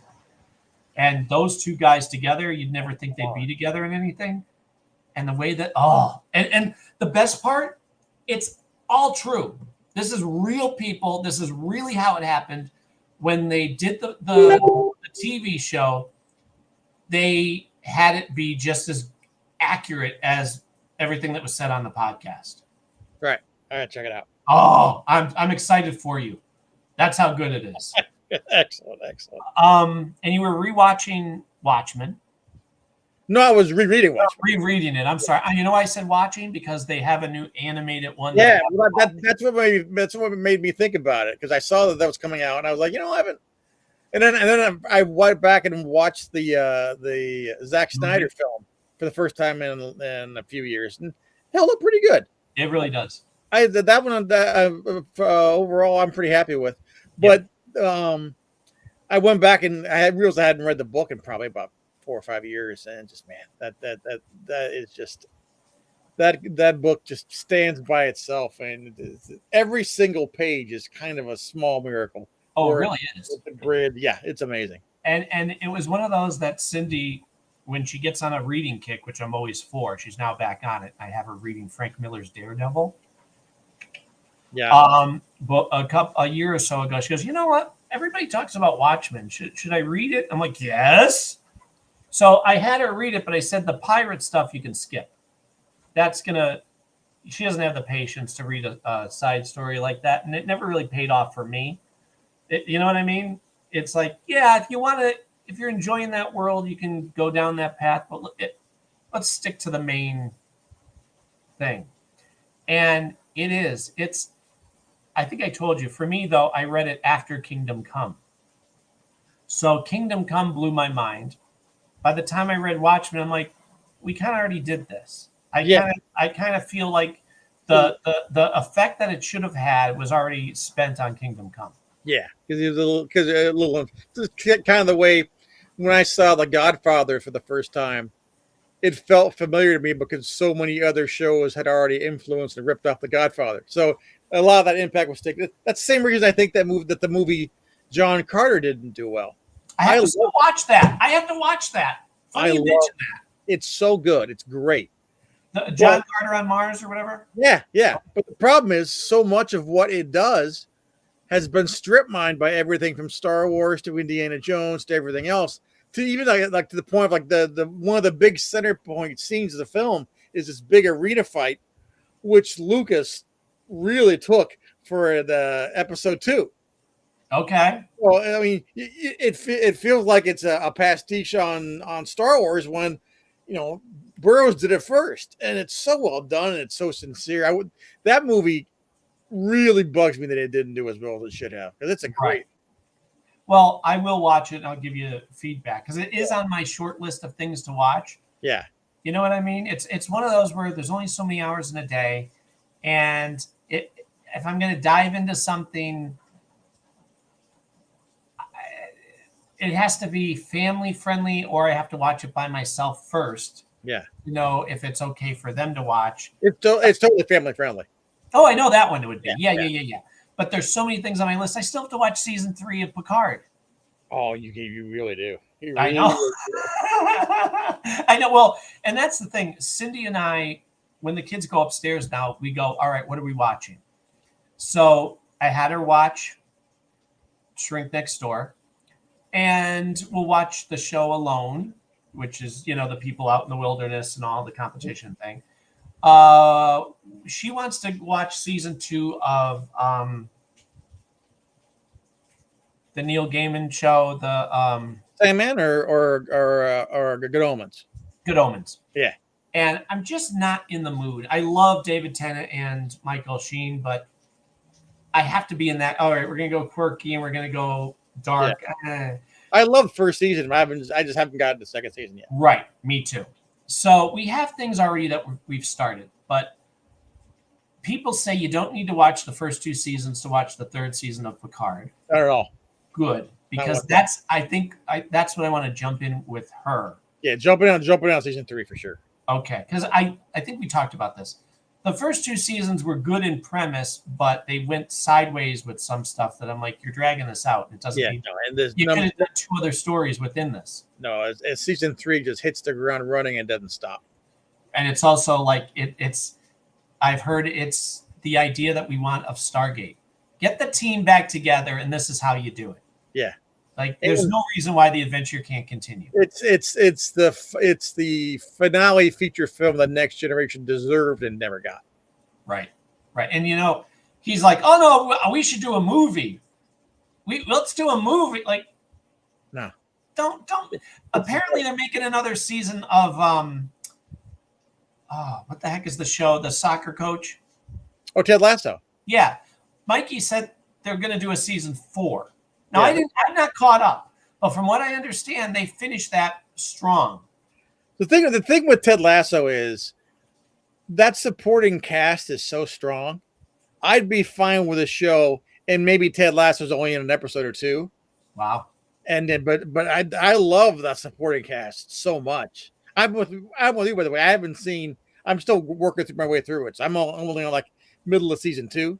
Okay, you're further than I am. I'm towards the end, I think, or at least middle of season 1, and I like it, and it is good. But again, there's so many shows. Everything. Yeah. Speaking of the title of this episode, everything is just so good. Yeah. That all right. What I haven't finished Titans yet because I forgot about it. That's where we're at. So many stuff that I forget.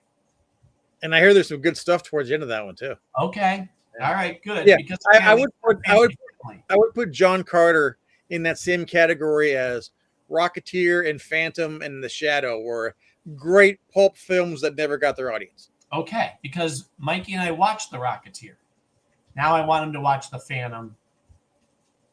And what was the other one? Shadow. The Shadow. Got to watch The Shadow. Yeah, I do want to give them their fair chance because we love The Rocketeer, and that Adam Murphy has done Rocketeer, Indiana Jones art, I think, too. Yeah. Because why would you not team them up? Like, absolutely. And by the way, Disney, you own both of them. I know. Why are you not giving us adventures of them together? Yeah. Like I just want to be in the office of whoever's in charge of making that decision and go, there's money on the table with Indiana Jones on so many levels. And same thing with Rocketeer. They are giving us Rocketeer comics, though. I will give them credit on that. So, what else? Have you been reading World's Finest? Yeah, off and on, but yeah, it's great. It's so excellent. Yeah. That Nightwing, I'm currently trying to catch up on Nightwing because everything's going to be changing hands soon. And that was a definitive Nightwing run. I don't know if you've read it. No, I've been hearing people rave about it, but I'm not caught up. It's beautiful. But yeah, like what? Oh, okay. Here, besides going through the list of things I'm reading, here's what I want to know from you. What do you think of the all-in thing that they're coming up with? Feels like we've been here, but how we've been here before, Yeah. You know, they tried a few years ago with All-Star Superman and All-Star Batman and All-Star Wonder Woman, and then I don't know. I mean, if I suppose if the actual work is good, it'll stick around. I'm not in a rush to go read the umpteenth new revisioning of those three characters again. And DC has this amazing bench of characters we could be getting great stories from that we're not. So, the part of me feels like it just feels like I'm back on the treadmill, like a hand. Yeah. Do I need yet another even grittier revamp of Batman? Yeah. Well, and you know what it is, Jude?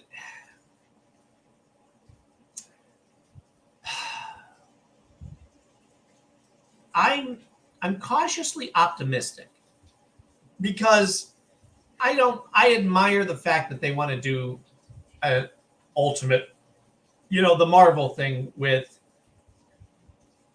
those characters. And if the story's good, all right, great. Like you said, if it pays off, more and more and more. However, when you take a classic character, Marvel, like in the movies too, you've said it, I think, best, fine tunes them to come right to their core character of who they are. They made you care about Iron Man and Thor and anybody because they made them unique, but noble and someone that you'd want to watch and or read. And when a good writer comes along, you can do that with any character. And I think of that when I read certain books. I'm like, wow, they really made this character. Yeah, like Frank Miller with Daredevil. We can go through the list. And Scott Snyder, I love. I'm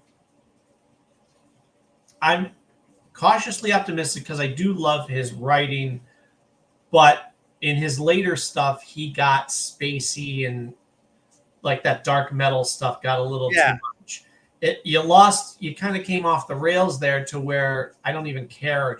And everything was so morbid because he was writing Justice League and his thing was they lose all the time now. Everybody loses. All the heroes lose. They lose to the point where I'm like, I don't want to read this anymore. It's one to do it to have a comeback story once. But the fact that seems to be now your brand. Yeah, that's kind of right? So with this, I don't like the looks of these characters. I don't like the way that Superman's got like 90s in-sync hair. He's got I don't know. His outfit's kind of weird. Batman looks. Nobody seems to like his symbol. Yeah, because it's barely a symbol. Right, and apparently it's supposed to be part of the axe that he puts on. He takes it off his chest and puts it on to be a weapon. That's a one and done. That Batman would have done that in an issue to beat a villain and then retired that gimmick. Yeah. That's why he doesn't run around in Iron Man armor all the time. He could, but he doesn't. And so, I don't know. I mean, I'm excited for the possibility of a good story, but I feel it's gonna, and this goes with all of it.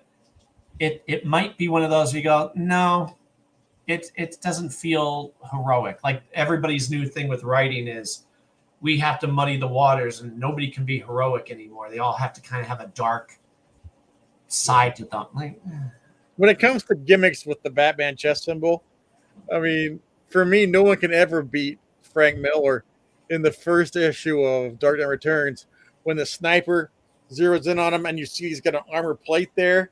And the captain just says, "Why do you think I wear a target on my chest?" Yeah, it's like, yeah, there you go. That's smart. I mean, Frank Miller's great. Yeah. When I hear he's one of those guys that I would just sit at his feet and let him tell me comic stories, like not even stories, but tell me your philosophy on stuff. Yeah, where I think the more I hear from, say, Alex Ross, I appreciate his view on stuff, but I don't necessarily agree with it when he gets into these guys should be wearing spandex all the time and it should be tight to their body. No, that's not, you can't do that. I mean, you can do it in your art and we'll appreciate it, But as an overall philosophy for crime fighting, I like the idea of thin body armor that you don't see. Well, it's a bit. I mean, and everything can be made to work if it's executed well. Right. When his art is, I mean, his art, you're like doing. I've been loving his covers on Fantastic Four this year. Oh, and he was doing the interiors for a while. He did that one big book called Full Circle, and that was great. I bought it, but I haven't read it yet. It's good. Very good. All right, good. Because again, Fantastic Four books, good ones are hard to come by. I got the I bought a couple volumes, and it was the the artist that passed away. Loved Wade Moringo. Moringo. Yeah. Loved it. That's a great run. Right? I read the first volume and went, oh, okay. I see why this is popular. And the art's very crisp. Yeah, I mean, my FF Big Four would be Lee Kirby, obviously. Sure. John Byrne, obviously. Oh, yeah. Wade Moringo is up there. Dwayne McDuffie had a run that was too short, I think, because it was right about the time he passed away, but it was really good. And then Jonathan Hickman. The one thing I was about to say, I think I snagged a couple of those because he's reliable. Hickman's FF was great. Yeah. Well, Mark Waid, I'll buy anything he puts out. Like, he's one of those. Same. That, right? Ever since The Flash, I'm like, oh, so you make everything tight and good, and you bring the adventure in, like, obviously Daredevil, but I bought his Cap run. I haven't read it yet, but I'm going to, right? Yeah. I see his name. I'm like, I'm buying it. Yeah. I'm buying. What was I going to tell you? Talking about that. Oh, you know what I noticed, and I'm sure you have too. Remember when Bendis was part of DC? Yeah. Yeah, nobody else does because DC kind of wiped out everything that he did. Yeah. The moment that he stepped away, yeah, they got rid of all the characters he created, all the changes he made. They basically wiped out anything that he did. Don't I would kind of argue that's because none of that stuff really stuck with readers, and I don't think I mean the Superman stuff that he did, it just didn't feel like he had a real key into the character. Okay. My gripe, if I'm going to gripe, was where they aged Superboy, his son, and then kept him an adult. Like, no, the whole point of him is that he's a little boy who looks up to his dad and has the powers, and he gets to like be a dad to him and also teach him how to be. They threw it away for that one story, and then they went, wait, we can make him gay, and he'll be the gay Superman. And like, well, okay, but you just threw away. I mean, the whole dynamic with Robin, Damian, was worth it alone. I love their team up. That friendship was such a great yin and yang. I agree. No, and it's gone. Yeah. They need to de-age him again. And I mean, I didn't read it closely, so I'm just trying to remember. Didn't that benefit also have Jor-El as a bad guy? Yep. Yeah, see, out. Immediately, Yeah. I'm out. Well, the good thing is they did it and then they reversed it. Like in the same story, it all made sense because that was a Jor-El who got to stick around and get warped as opposed to the noble hero that, everybody thinks of when you say Jor-El. You're like, all right. As long as you reverse it in the end, they kind of just take him back to the explosion in the end. So that way he doesn't become that. Yeah. You know what I mean? The thing, so then, I mean, as a result, all that stuff that Bendis did, since it got wiped away, I think they just kind of wiped away everything else with it too. No kidding. They got rid of what was the one he modeled after his daughter? Well, I'm not sure. The yellow gold outfit, he made her part of the Justice League. I have both volumes. I haven't read them yet. I checked out all that stuff. I wasn't reading. His Justice League was fun. It was really good because he's great with words. Like he makes conversations real. And you're like, yeah, I enjoy. Not a lot of action happened in this book, but a meaningful conversation happened that will pay off with the battle that comes 2 issues later. Yeah. You know what I mean? Where it's not just people throwing punches. There's a build to his writing where you go, now if he's going to punch him or even give him a dirty look, that means something. Yeah. I was a hard sell on Bendis's Avengers because I really resented the way that he blew up the classic Avengers to get to his story. Mm-hmm. But once after a year or so, I went back and read everything else, and the new Avengers run is really strong. It's my favorite. That's my go-to. The one that brings where they bring in Spidey and Wolverine and Luke Cage, and eventually Daredevil. Yeah, and just the fact that he rescued Jessica Drew from obscurity and brought the real Spider-Man back. Yeah, all right, you got me. And that long run he had was pretty good, really good on Avengers, actually. So good, and I miss it. And that was another perfect example. But I don't think that was a shot at Bendis. I think that's the Marvel way of doing things. They wipe out whatever happened before and just go back to the status quo, where I'm like, no. Like, again, Marvel lost me after Civil War, because sometime after that, because I got so sick of, you had a new setup for a whole new different universe and way of telling this great, all these characters now have a brand new reason to do stuff, and instead they just go, yeah, we're just going to have Spider-Man live with his aunt again, and we're going to have, everything was just back to the 60s status quo. And I'm like, I'm done. I'm out. I'll read Daredevil, but I'll wait until enough people brag about, say, a good story arc for Avengers, or like if you came to me and said, hey, you know what you should read, then I'll go back and read it. Yeah. But as far as being a monthly buyer of buying and hoping that the story is going to be good, it doesn't matter if it's good because they wipe it out in the end anyway. Well, yeah, but I mean, that, to a certain degree, that's comics in general. I mean, sure. Yeah. Sure. And I'll allow that, but they really wipe it out is what I'm saying. Yeah, well, especially because that Bendis period of Avengers lasted a good long while. It was almost 10 years, I think, wasn't it? Yes. It was a beautiful, and that was the highlight, I think, of that Dark Avengers run was great. It was great. Yeah. It was so good. I'm like, holy crap, I can't believe I'm enjoying Norman Osborn being like the leader of this team. Speaking of which, I have not opened it yet, but one of the new releases from Marvel Legends is a Cabal 3-pack of Dr. Doom, the Taskmaster, and Norman Osborn as the in the Iron Patriot armor, and the head sculpt on the Norman Osborn. He's got these sunken bags under his eyes, but still that awful weird Osborn curly hair, yeah.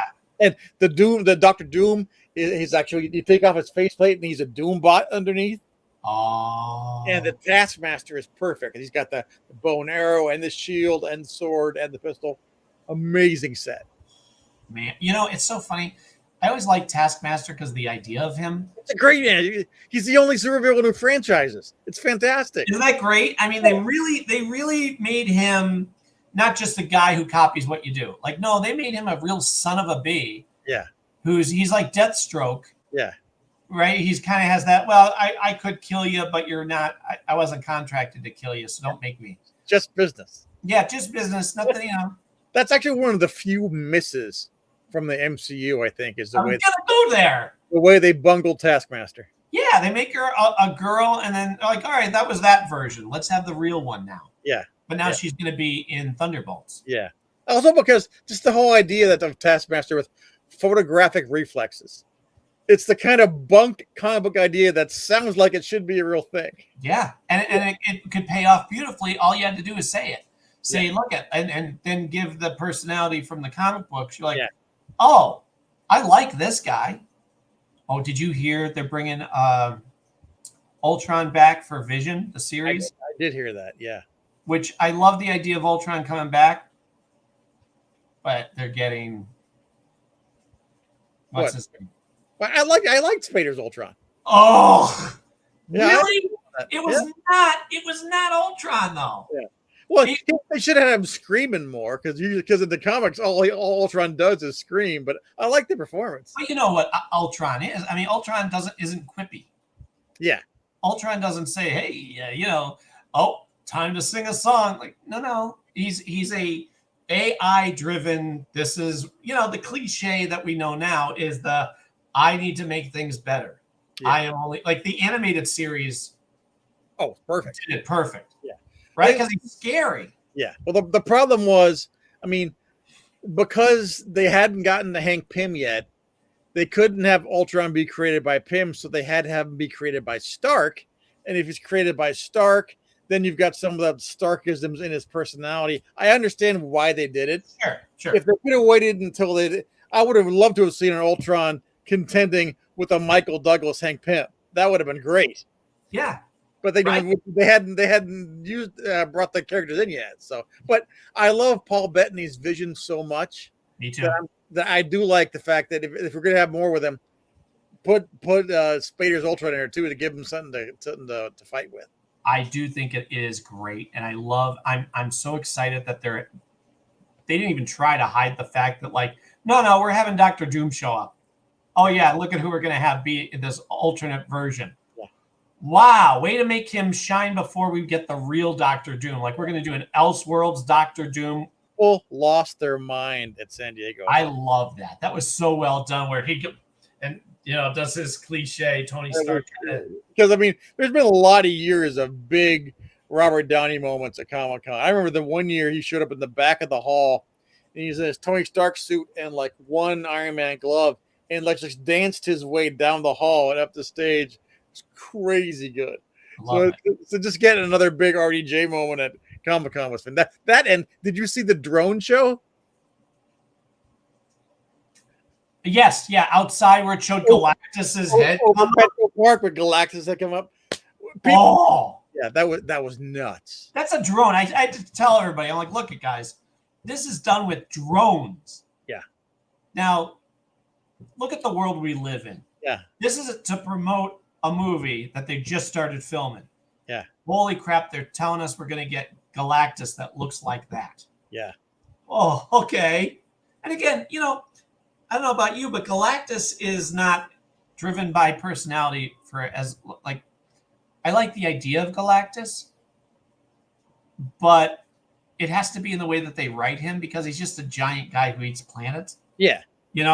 So I root for the villain to be in it because he's a classic villain. But when you think about it, you're like, that's kind of stupid. Does he talk? And if he does talk, he's always, I don't really care. I'm just going to eat this planet kind of thing. So the real skill is when he's written well. Yeah.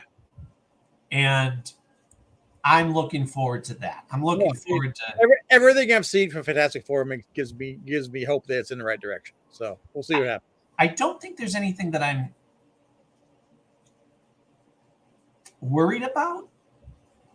To quote you and to get into this, Agatha. Yeah. Did we need an Agatha show? Yeah, I don't know. I mean, again, what I said in the beginning. Give me anything. Thank you, Marvel. Yes, sir. May I have another? I'll take it. Did we need it? No, she was done. So it's such a reaction to the fact that that actress became so popular from the show, and it's like, oh, let's give her own show. So I mean, if they can make something out of it, cool. But it's not something I'm dying to watch. Right. But I'm thankful it's there because you know what? I think I said to you, I'm feeling the absence of Marvel. Yeah. I'm feeling it. I understand they needed to tighten it up a bit because Secret Invasion was pointless. Yeah. But I need my Marvel kick. I need that. And we haven't had it. And boy, I feel like there's nothing to look forward to. I'm still waiting for Mikey says every day, can we get a trailer for Daredevil, please, for the love of God? Because, right? Yeah. What about, did you watch The Acolyte? Did not watch The Acolyte. I watched the first one and it did not feel like my jam. Right. So I just, this one, if I hear something great about it, I'll come back to it. And I never really did. So I stayed away. You're okay to do that. Yeah. You're okay to do that because I more Star Wars Jedi stuff. I'm all for it. Yay. Woohoo. Jedi. If people liked it, awesome. But I felt the same about Andor. I tried Andor. I didn't like Andor. I'm glad Andor is there for people who like Andor. Sure. Did you watch all of Andor? No, I got like 2 or 3 in, and I got bored. Okay, so that would have been a mistake because it's actually 3 different stories that they didn't warn us about. So if you didn't like the first arc, you check out because it's boring as can be. But there's actually 2 other arcs that I went, okay, not my favorite, like you said, kind of very much a courtroom novel kind of approach where I'm like, where's the excitement? Give me the excitement, which is what Star Wars should be. Well, Andor, again, it's Jedis. It's fun. It should be great. It's 100 years before what we know. Okay. And in the end, I'm like, I'm going to spoil it for you because you don't care. It's an origin story for a bad guy. Yeah. The guy, the hero doesn't turn out to stay the hero. They decide to go with the bad guys. Oh, I feel that. I feel yucky. I feel like I did when I would watch Sopranos or Breaking Bad. Like, was it done well? Sure. Am I happy with the world when it's over? No. Yeah. I don't. I want to be happy. I want to be inspired. Yeah. And this kind of left me feeling like, oh, so the good guys don't win in this case. No thanks. And so then they're making a big thing. They're not doing a season 2. It's been canceled. It shouldn't have. Yeah. If people had loved it, then they would have. So, I mean, whatever. Somebody online said, you know what? This is what happens when look at what happens when they put a room full of writers in a room to write this, as opposed to the other series where they used, I don't know, I forget how they put it, but they were trying to say like a room full of writers should have worked, but there was prejudice against that technique. And I'm like, no, the room full of writers pooped a turd on this one. Yeah. Yeah, that argument makes no sense because that didn't make people watch it or stop watching it. People don't know that's how it happens. Right.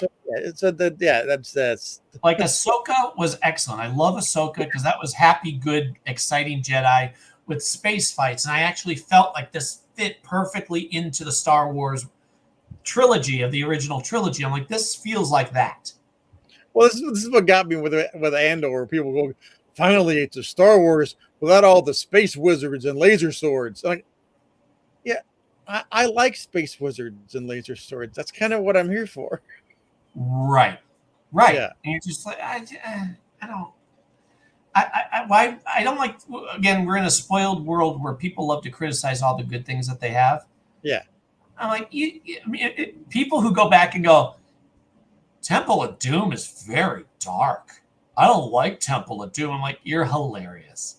Yeah. This is a better film than anything that's been made in the last 30 years. But because you're a millennial who can just take everything for granted like it's a bowl of cereal, you decide to go, and crap on a classic.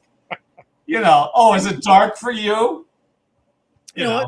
There's also a certain understanding that needs to be made is that not everything is for you, and that's okay. That's right. That's very good. I didn't like Andor. It doesn't mean I don't think Andor should have been made. Right.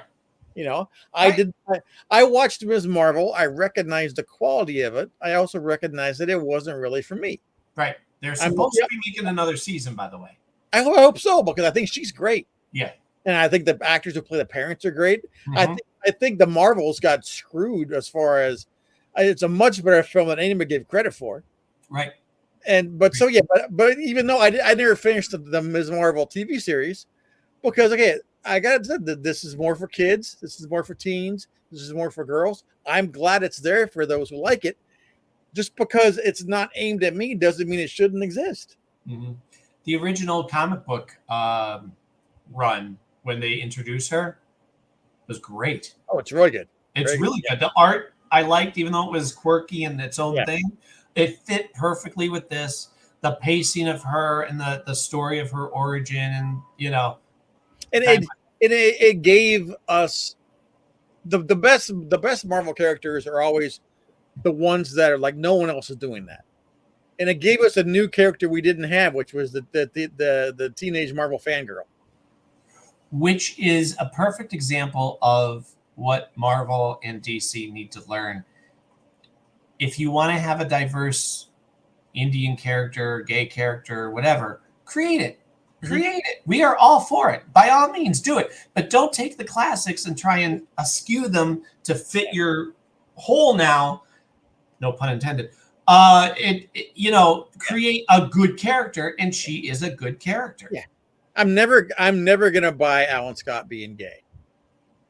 I'm just not, because there are 50 years of comic where he's not gay. Well, we talked about Robin. Do not do that to Tim Drake. Tim Drake was already a well-established, solid character. And people who read that series that didn't last very long went, no, this doesn't feel like Tim Drake. None of it. I still don't buy it with Iceman either. Sure. Because there's 50 years of comics where Bobby Drake is a skirt chaser. Right. Right. Yeah, I'm not. Nah. But by all means, give us new characters, make them good. And if they don't work, I'm sorry. It's not that people don't like the diversity. It's just you didn't write them well. Yeah. Miles Morales works because he was a new kind of character. And not Peter Parker. Yeah. But yet not the opposite of Peter Parker either. Yeah. He was his own character from the get-go. I love that. I mean, I adore that. What was the other book you said that you were going back and reading? Oh, I've been on a big 70s Avengers and Batman kick. And Rom too, yeah. Because every time I see Rom, I think of you, because I'm like, he really sold me on that. And if I ever see a sale, I think I might get some Rom. No, you definitely should. What was the DC stuff you were just saying though? Oh, when I was digging through the quarter bins and dollar bins at Comic-Con, giant stack of 70s Superman, giant stack of 70s Batman, and a few 70s Avengers too. Is it the Kurt Swan Superman? Yeah. the period wherever Clark Kent is like a TV anchor. Yep. Yeah. Love that stuff. I told you I got the one where it's that cover that I had as a kid where Superman and Clark Kent get split. Yeah. Right? And in the end they realize that they need to be together because Superman's arrogant and Clark Kent doesn't really give a rat's rear end. Yeah. That was nice. I enjoyed that. Yeah. I've been also with Rom, by the way, they announced at Comic-Con that Rom's getting a Marvel Legends figure finally. Really? Yeah. You must be thrilled. Yeah. Well, the Marvel Legends, you can tell they're going through the old issues of the Marvel Handbook and trying to find characters they haven't hit yet. Because every batch will get a bunch of new stuff, but then some really deep 70s cuts. Well, the Batman O'Neill, Adams run is excellent. It's so good. It's so good. I mean, that was them just definitely saying, all right, get away from the 60s television show. Yeah. But man, they make Batman, they remember, no, he's cool and he's not going to take crap from people. And the fight scenes were great. All good stuff. And I mean, the fact in one issue, they would give you a good one issue, solid story, and then it would just end. Yeah. They're boom, he knocked him out, credits. You're like, oh, all right. So I assume he went to jail and everything else, but you got the meat of that story. When I was a kid, it was Detective Comics, and the writer was a guy named David V. Reed, and it was the underworld it was the crime Olympics. So clearly it must have been 76, so it must have been an Olympics year. Sure. So it was one of the few times there was a long running story, and we had one issue where the crime Olympics were going on, and I found the other four around it, so I managed to snatch those up at Comic-Con. Were they good? I haven't got to them yet. I reread the issue where Two-Face comes back with the boat on the boat. Great. It's great because I didn't know before that was his first reappearance in years. They had cured him and he went away. Yeah. And then I think there was another guy who tried to be Two-Face or something back in the 50s. It was the actor who played him in the TV dramatization about it, in which Batman played himself, because back then Batman was very civic minded. Yeah. If they wanted him to come on, sure, I'll be happy to be on your TV program, citizen. Citizen, here's my badge, my policeman's badge. But yeah, I mean, that story is a one and done, and it's so solid. Yeah. I mean, he has to save the drunk guy who was floating on a raft, and when the boat came up, it took him up in the sails, and this guy doesn't even know that he's up high, but Batman's got to save him and knock out Two-Face. And then the last panel is him like carrying both of these guys off the boat before it explodes or whatever. And then it just ends. Yeah. No, it's good. Right? Yeah. And that was the first Two-Face story in probably about 15, 20 years. Wow. That's amazing. And ever since then, he's been around. Yeah. Have you been reading the Larry Hama G.I. Joe? I have not. It's just as good as ever. Good. It just picks up. It's just, I didn't read. As you know, I'm only on volume 2 of my original G.I. Joe run.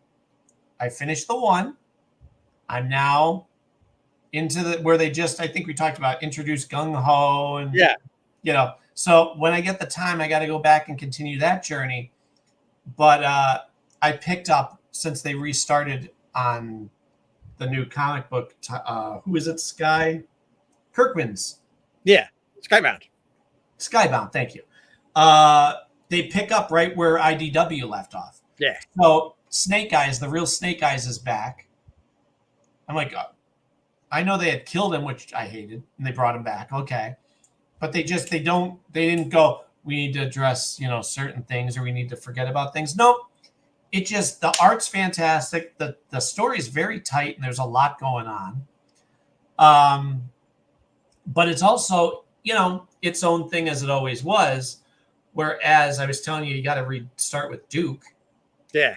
Cobra Commander, by the way, as a miniseries, just as excellent. Sweet. No. It's amazing because you're like, how? I don't care to read about a villain. Oh, no, wait. Yes, I do. This is good. Because they're really laying the groundwork. And Duke is such a... They make sure in the first page that no, this guy's like the ultimate soldier. He's a leader for a reason. And then it goes in its own direction for this miniseries. But the whole time, you're rooting for him. You're like, yeah, this is... I'm dying. Both those I'm going to pick up and trade.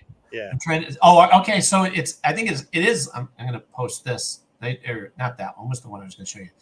That one. That's one of the covers. I think one of the other covers that they have. See how they have Starscream? Nice. Yeah.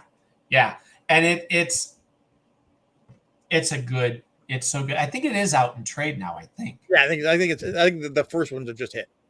Oh, I'm again. There's things I'm excited for you to enjoy because I know you'd enjoy them. Yeah. Cool. Yeah, and for being a superhero guy, for it to not be a superhero thing, it's got to be pretty darn good. Right. For me to hang on, and I think, what did they say? I know you're not into the Transformers, but I think they said the Transformers book is like it's been the number 1 book. It's doing crazy well. Yeah. Really, really popular. Yeah. Good.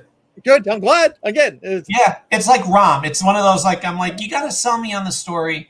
And if it's tight, okay, it pays off. I'll enjoy this. I mean, with Transformers, I'm always like, if you like this sort of thing, then this is the sort of thing you'll like.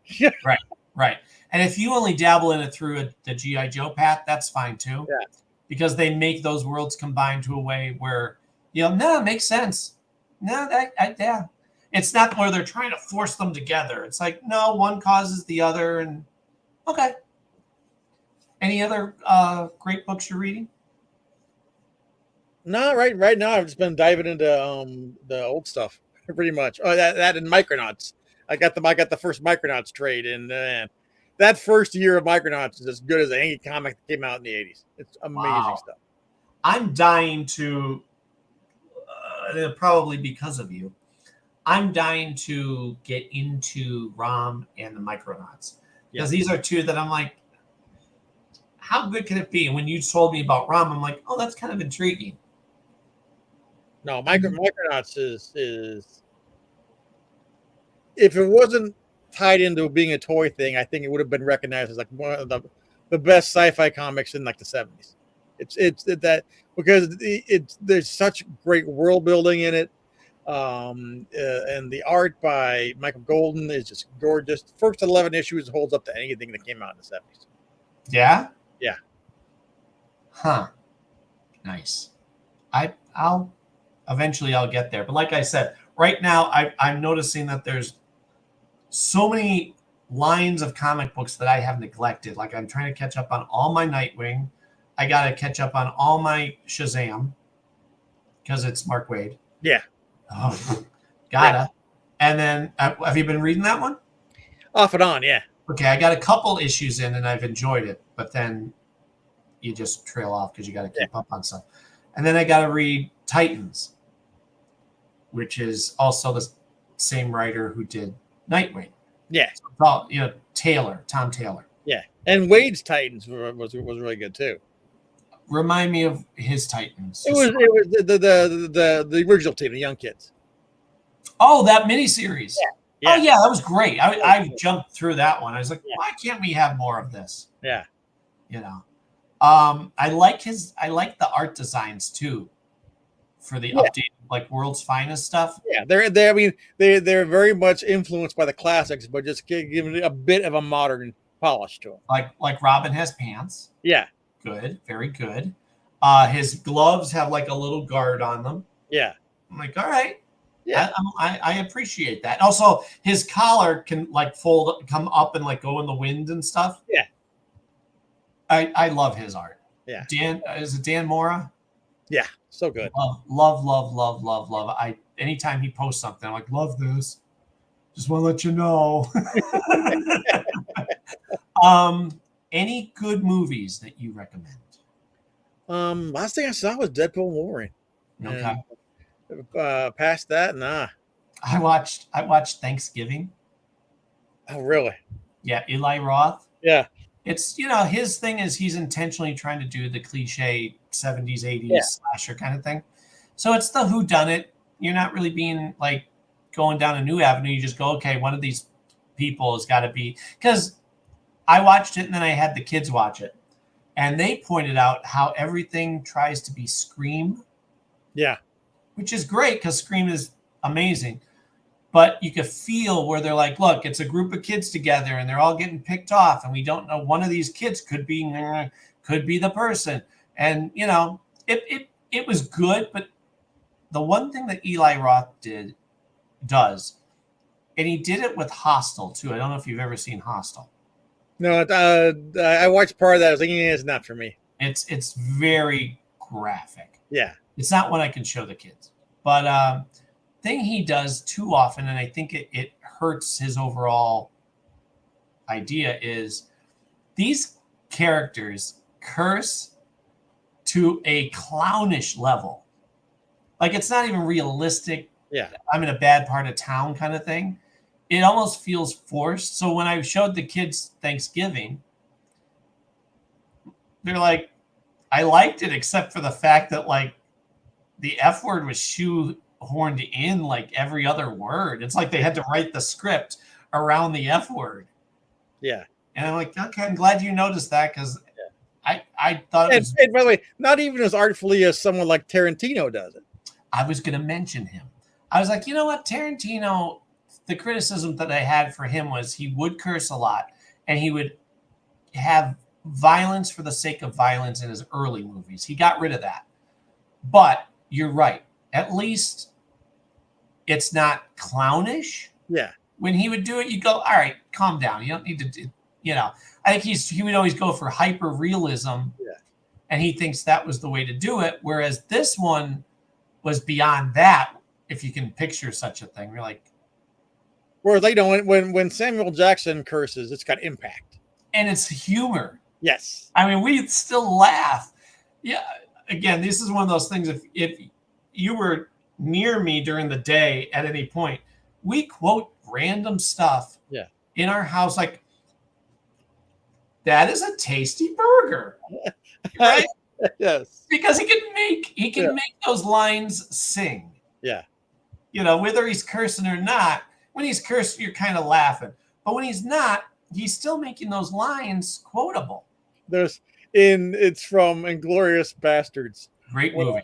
Whenever Waltz is making his deal with the U.S. forces over the phone, he talks about when we talk about that I killed Hitler and I killed Himmler. He goes, that part is actually true. I get the quote under constantly like, that part is actually true. You know what? And again, I'll watch. I hope Tarantino doesn't stop making movies. Yeah, because he's such a unique voice and perspective that I don't want to lose that.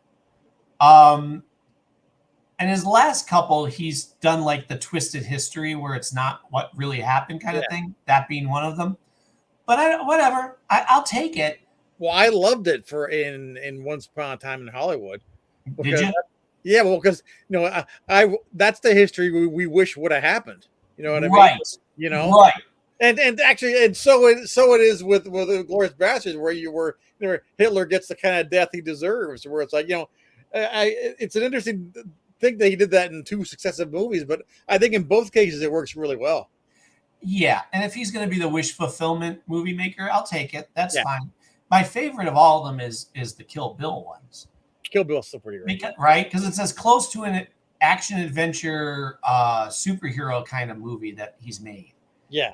Right, where you're like, ooh, the next level. Let's see the next. Okay, kill that one. Woo! And then and the way he would do it with the flashbacks, and now we get to see how she gets her sword, and you don't even realize her name is Beatrice until the end. Yeah, Kill Bill was probably my favorite Tarantino up until Once Upon a Time in Hollywood. I have to rewatch that one. Yeah, because here's how I watch his movies. Please don't F this up. Please don't make it, because again, so many of them were full of unnecessary violence and cursing, where people are just dying and getting killed randomly, and you're like, well, okay, you've done that part. That was your first movie, Pulp Fiction. You did that kind of thing, and it works for that movie, or Reservoir Dogs even. Okay, you got to move on. And now it seems that he has, like you said, that last one that he did. Yeah. And Once Upon a Time is such a love letter to 1970s LA. Which I'm fascinated with. So that's another one. If I see it's on, no matter what point of the movie it's in, I'll just sit down and watch the rest of it. Did he do Jackie Brown? Yeah. Okay, Jackie Brown is one of those. You can tell it's one of his movies. Either a Robert Rodriguez who he would team up with, or him, that I caught, and I'm like, I don't know. It didn't get a lot of press. It didn't get a lot of. And you watch, you go, oh, okay, it's got the Tarantino twists to it. Every time I watch Jackie Brown, I like it more. You know who I love? The guy who just passed away. Robert Forster. Love him. He's great. Love him, right? He got a lot of work around that time. Yeah, basically because of that movie, really, it kind of reminded everybody that he was still around. Because Tarantino does that with his. Yeah. I like this actor from the 70s. I'm bringing him in. Yeah, and he's lovable in that whole thing. Yeah, Jackie Brown. I didn't like the first time I saw it in the theater because I was expecting more Pulp Fiction, and the tone is so different. The pacing is so different. I remember just endless shots of Pam Grier walking, and I didn't know why are we doing this, but he's just doing it for a reason. He's creating this kind of like leisurely tension throughout the whole film. Yeah, Jackie Brown's pretty great. Have you seen Baby Driver? I've got it over here. I haven't watched it yet. Watch it. Yeah. He is one of those directors that you want to watch everything he's done. I mean, obviously there's the Simon Pegg movies that are near and dear to my heart. I have Shaun of the Dead poster, which would normally hang in this room, but I switch them out. Used to be actually right over there. There's only the last one, The Last Night in Soho. Yeah.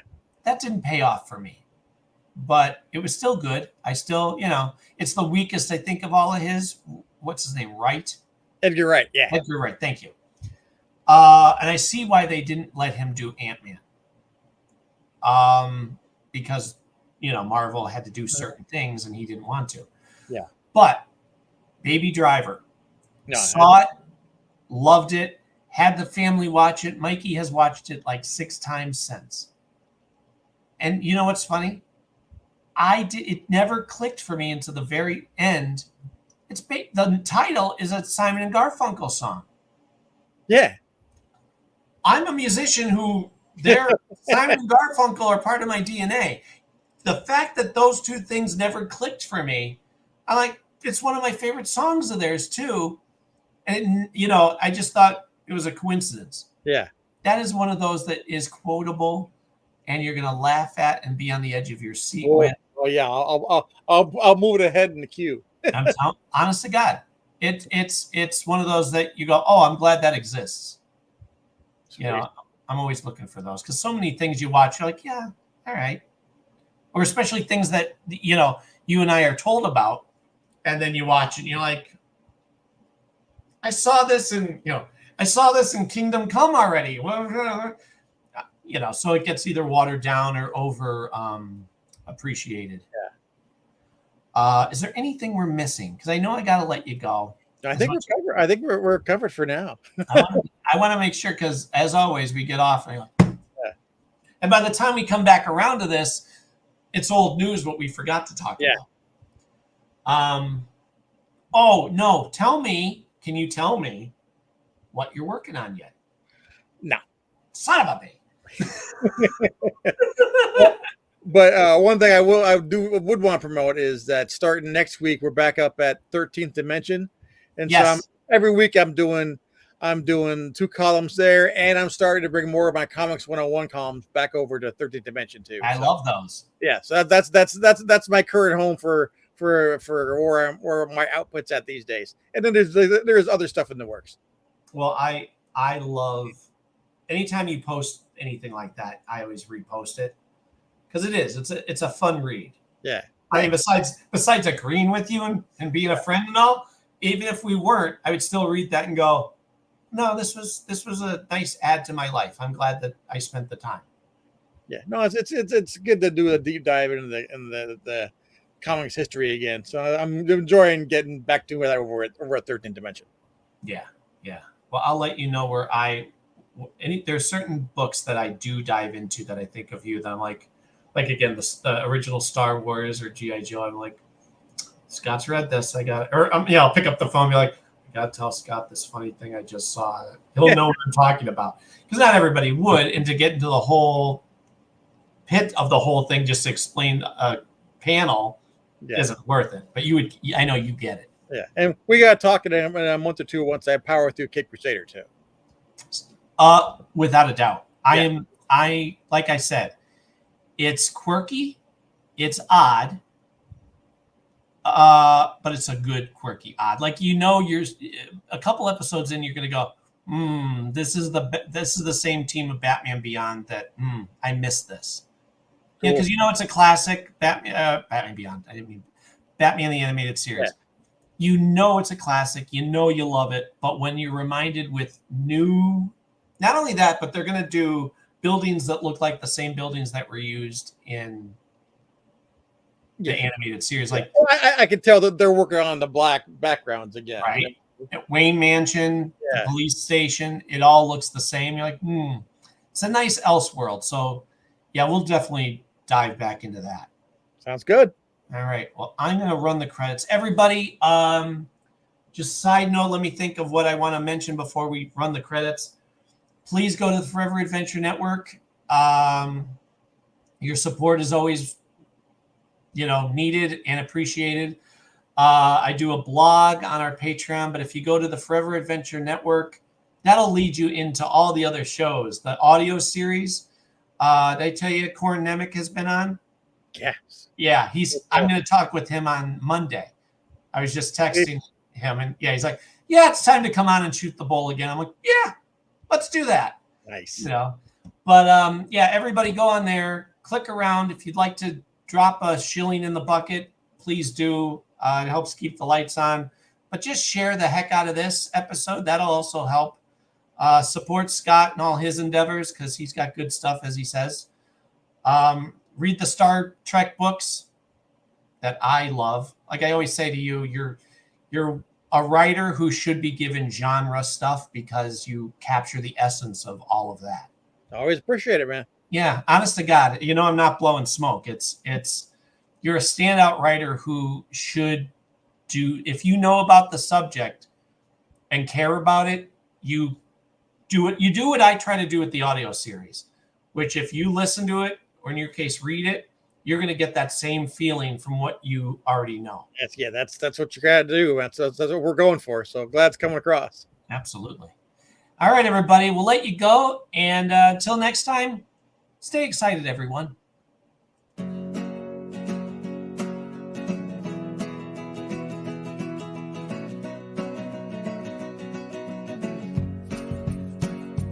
The Never Gets Old podcast is part of the Forever Adventure Network and made possible by your donations through Patreon. If you'd like to help us out, please go to the Forever Adventure Network by Mac Jackson on Patreon and help by subscribing, rating, and reviewing wherever podcasts are heard. We also have a Facebook, Twitter, and YouTube channel. The show's music is by Harmony Constant and available wherever music is sold. Thanks for listening, everybody. And remember, stay excited.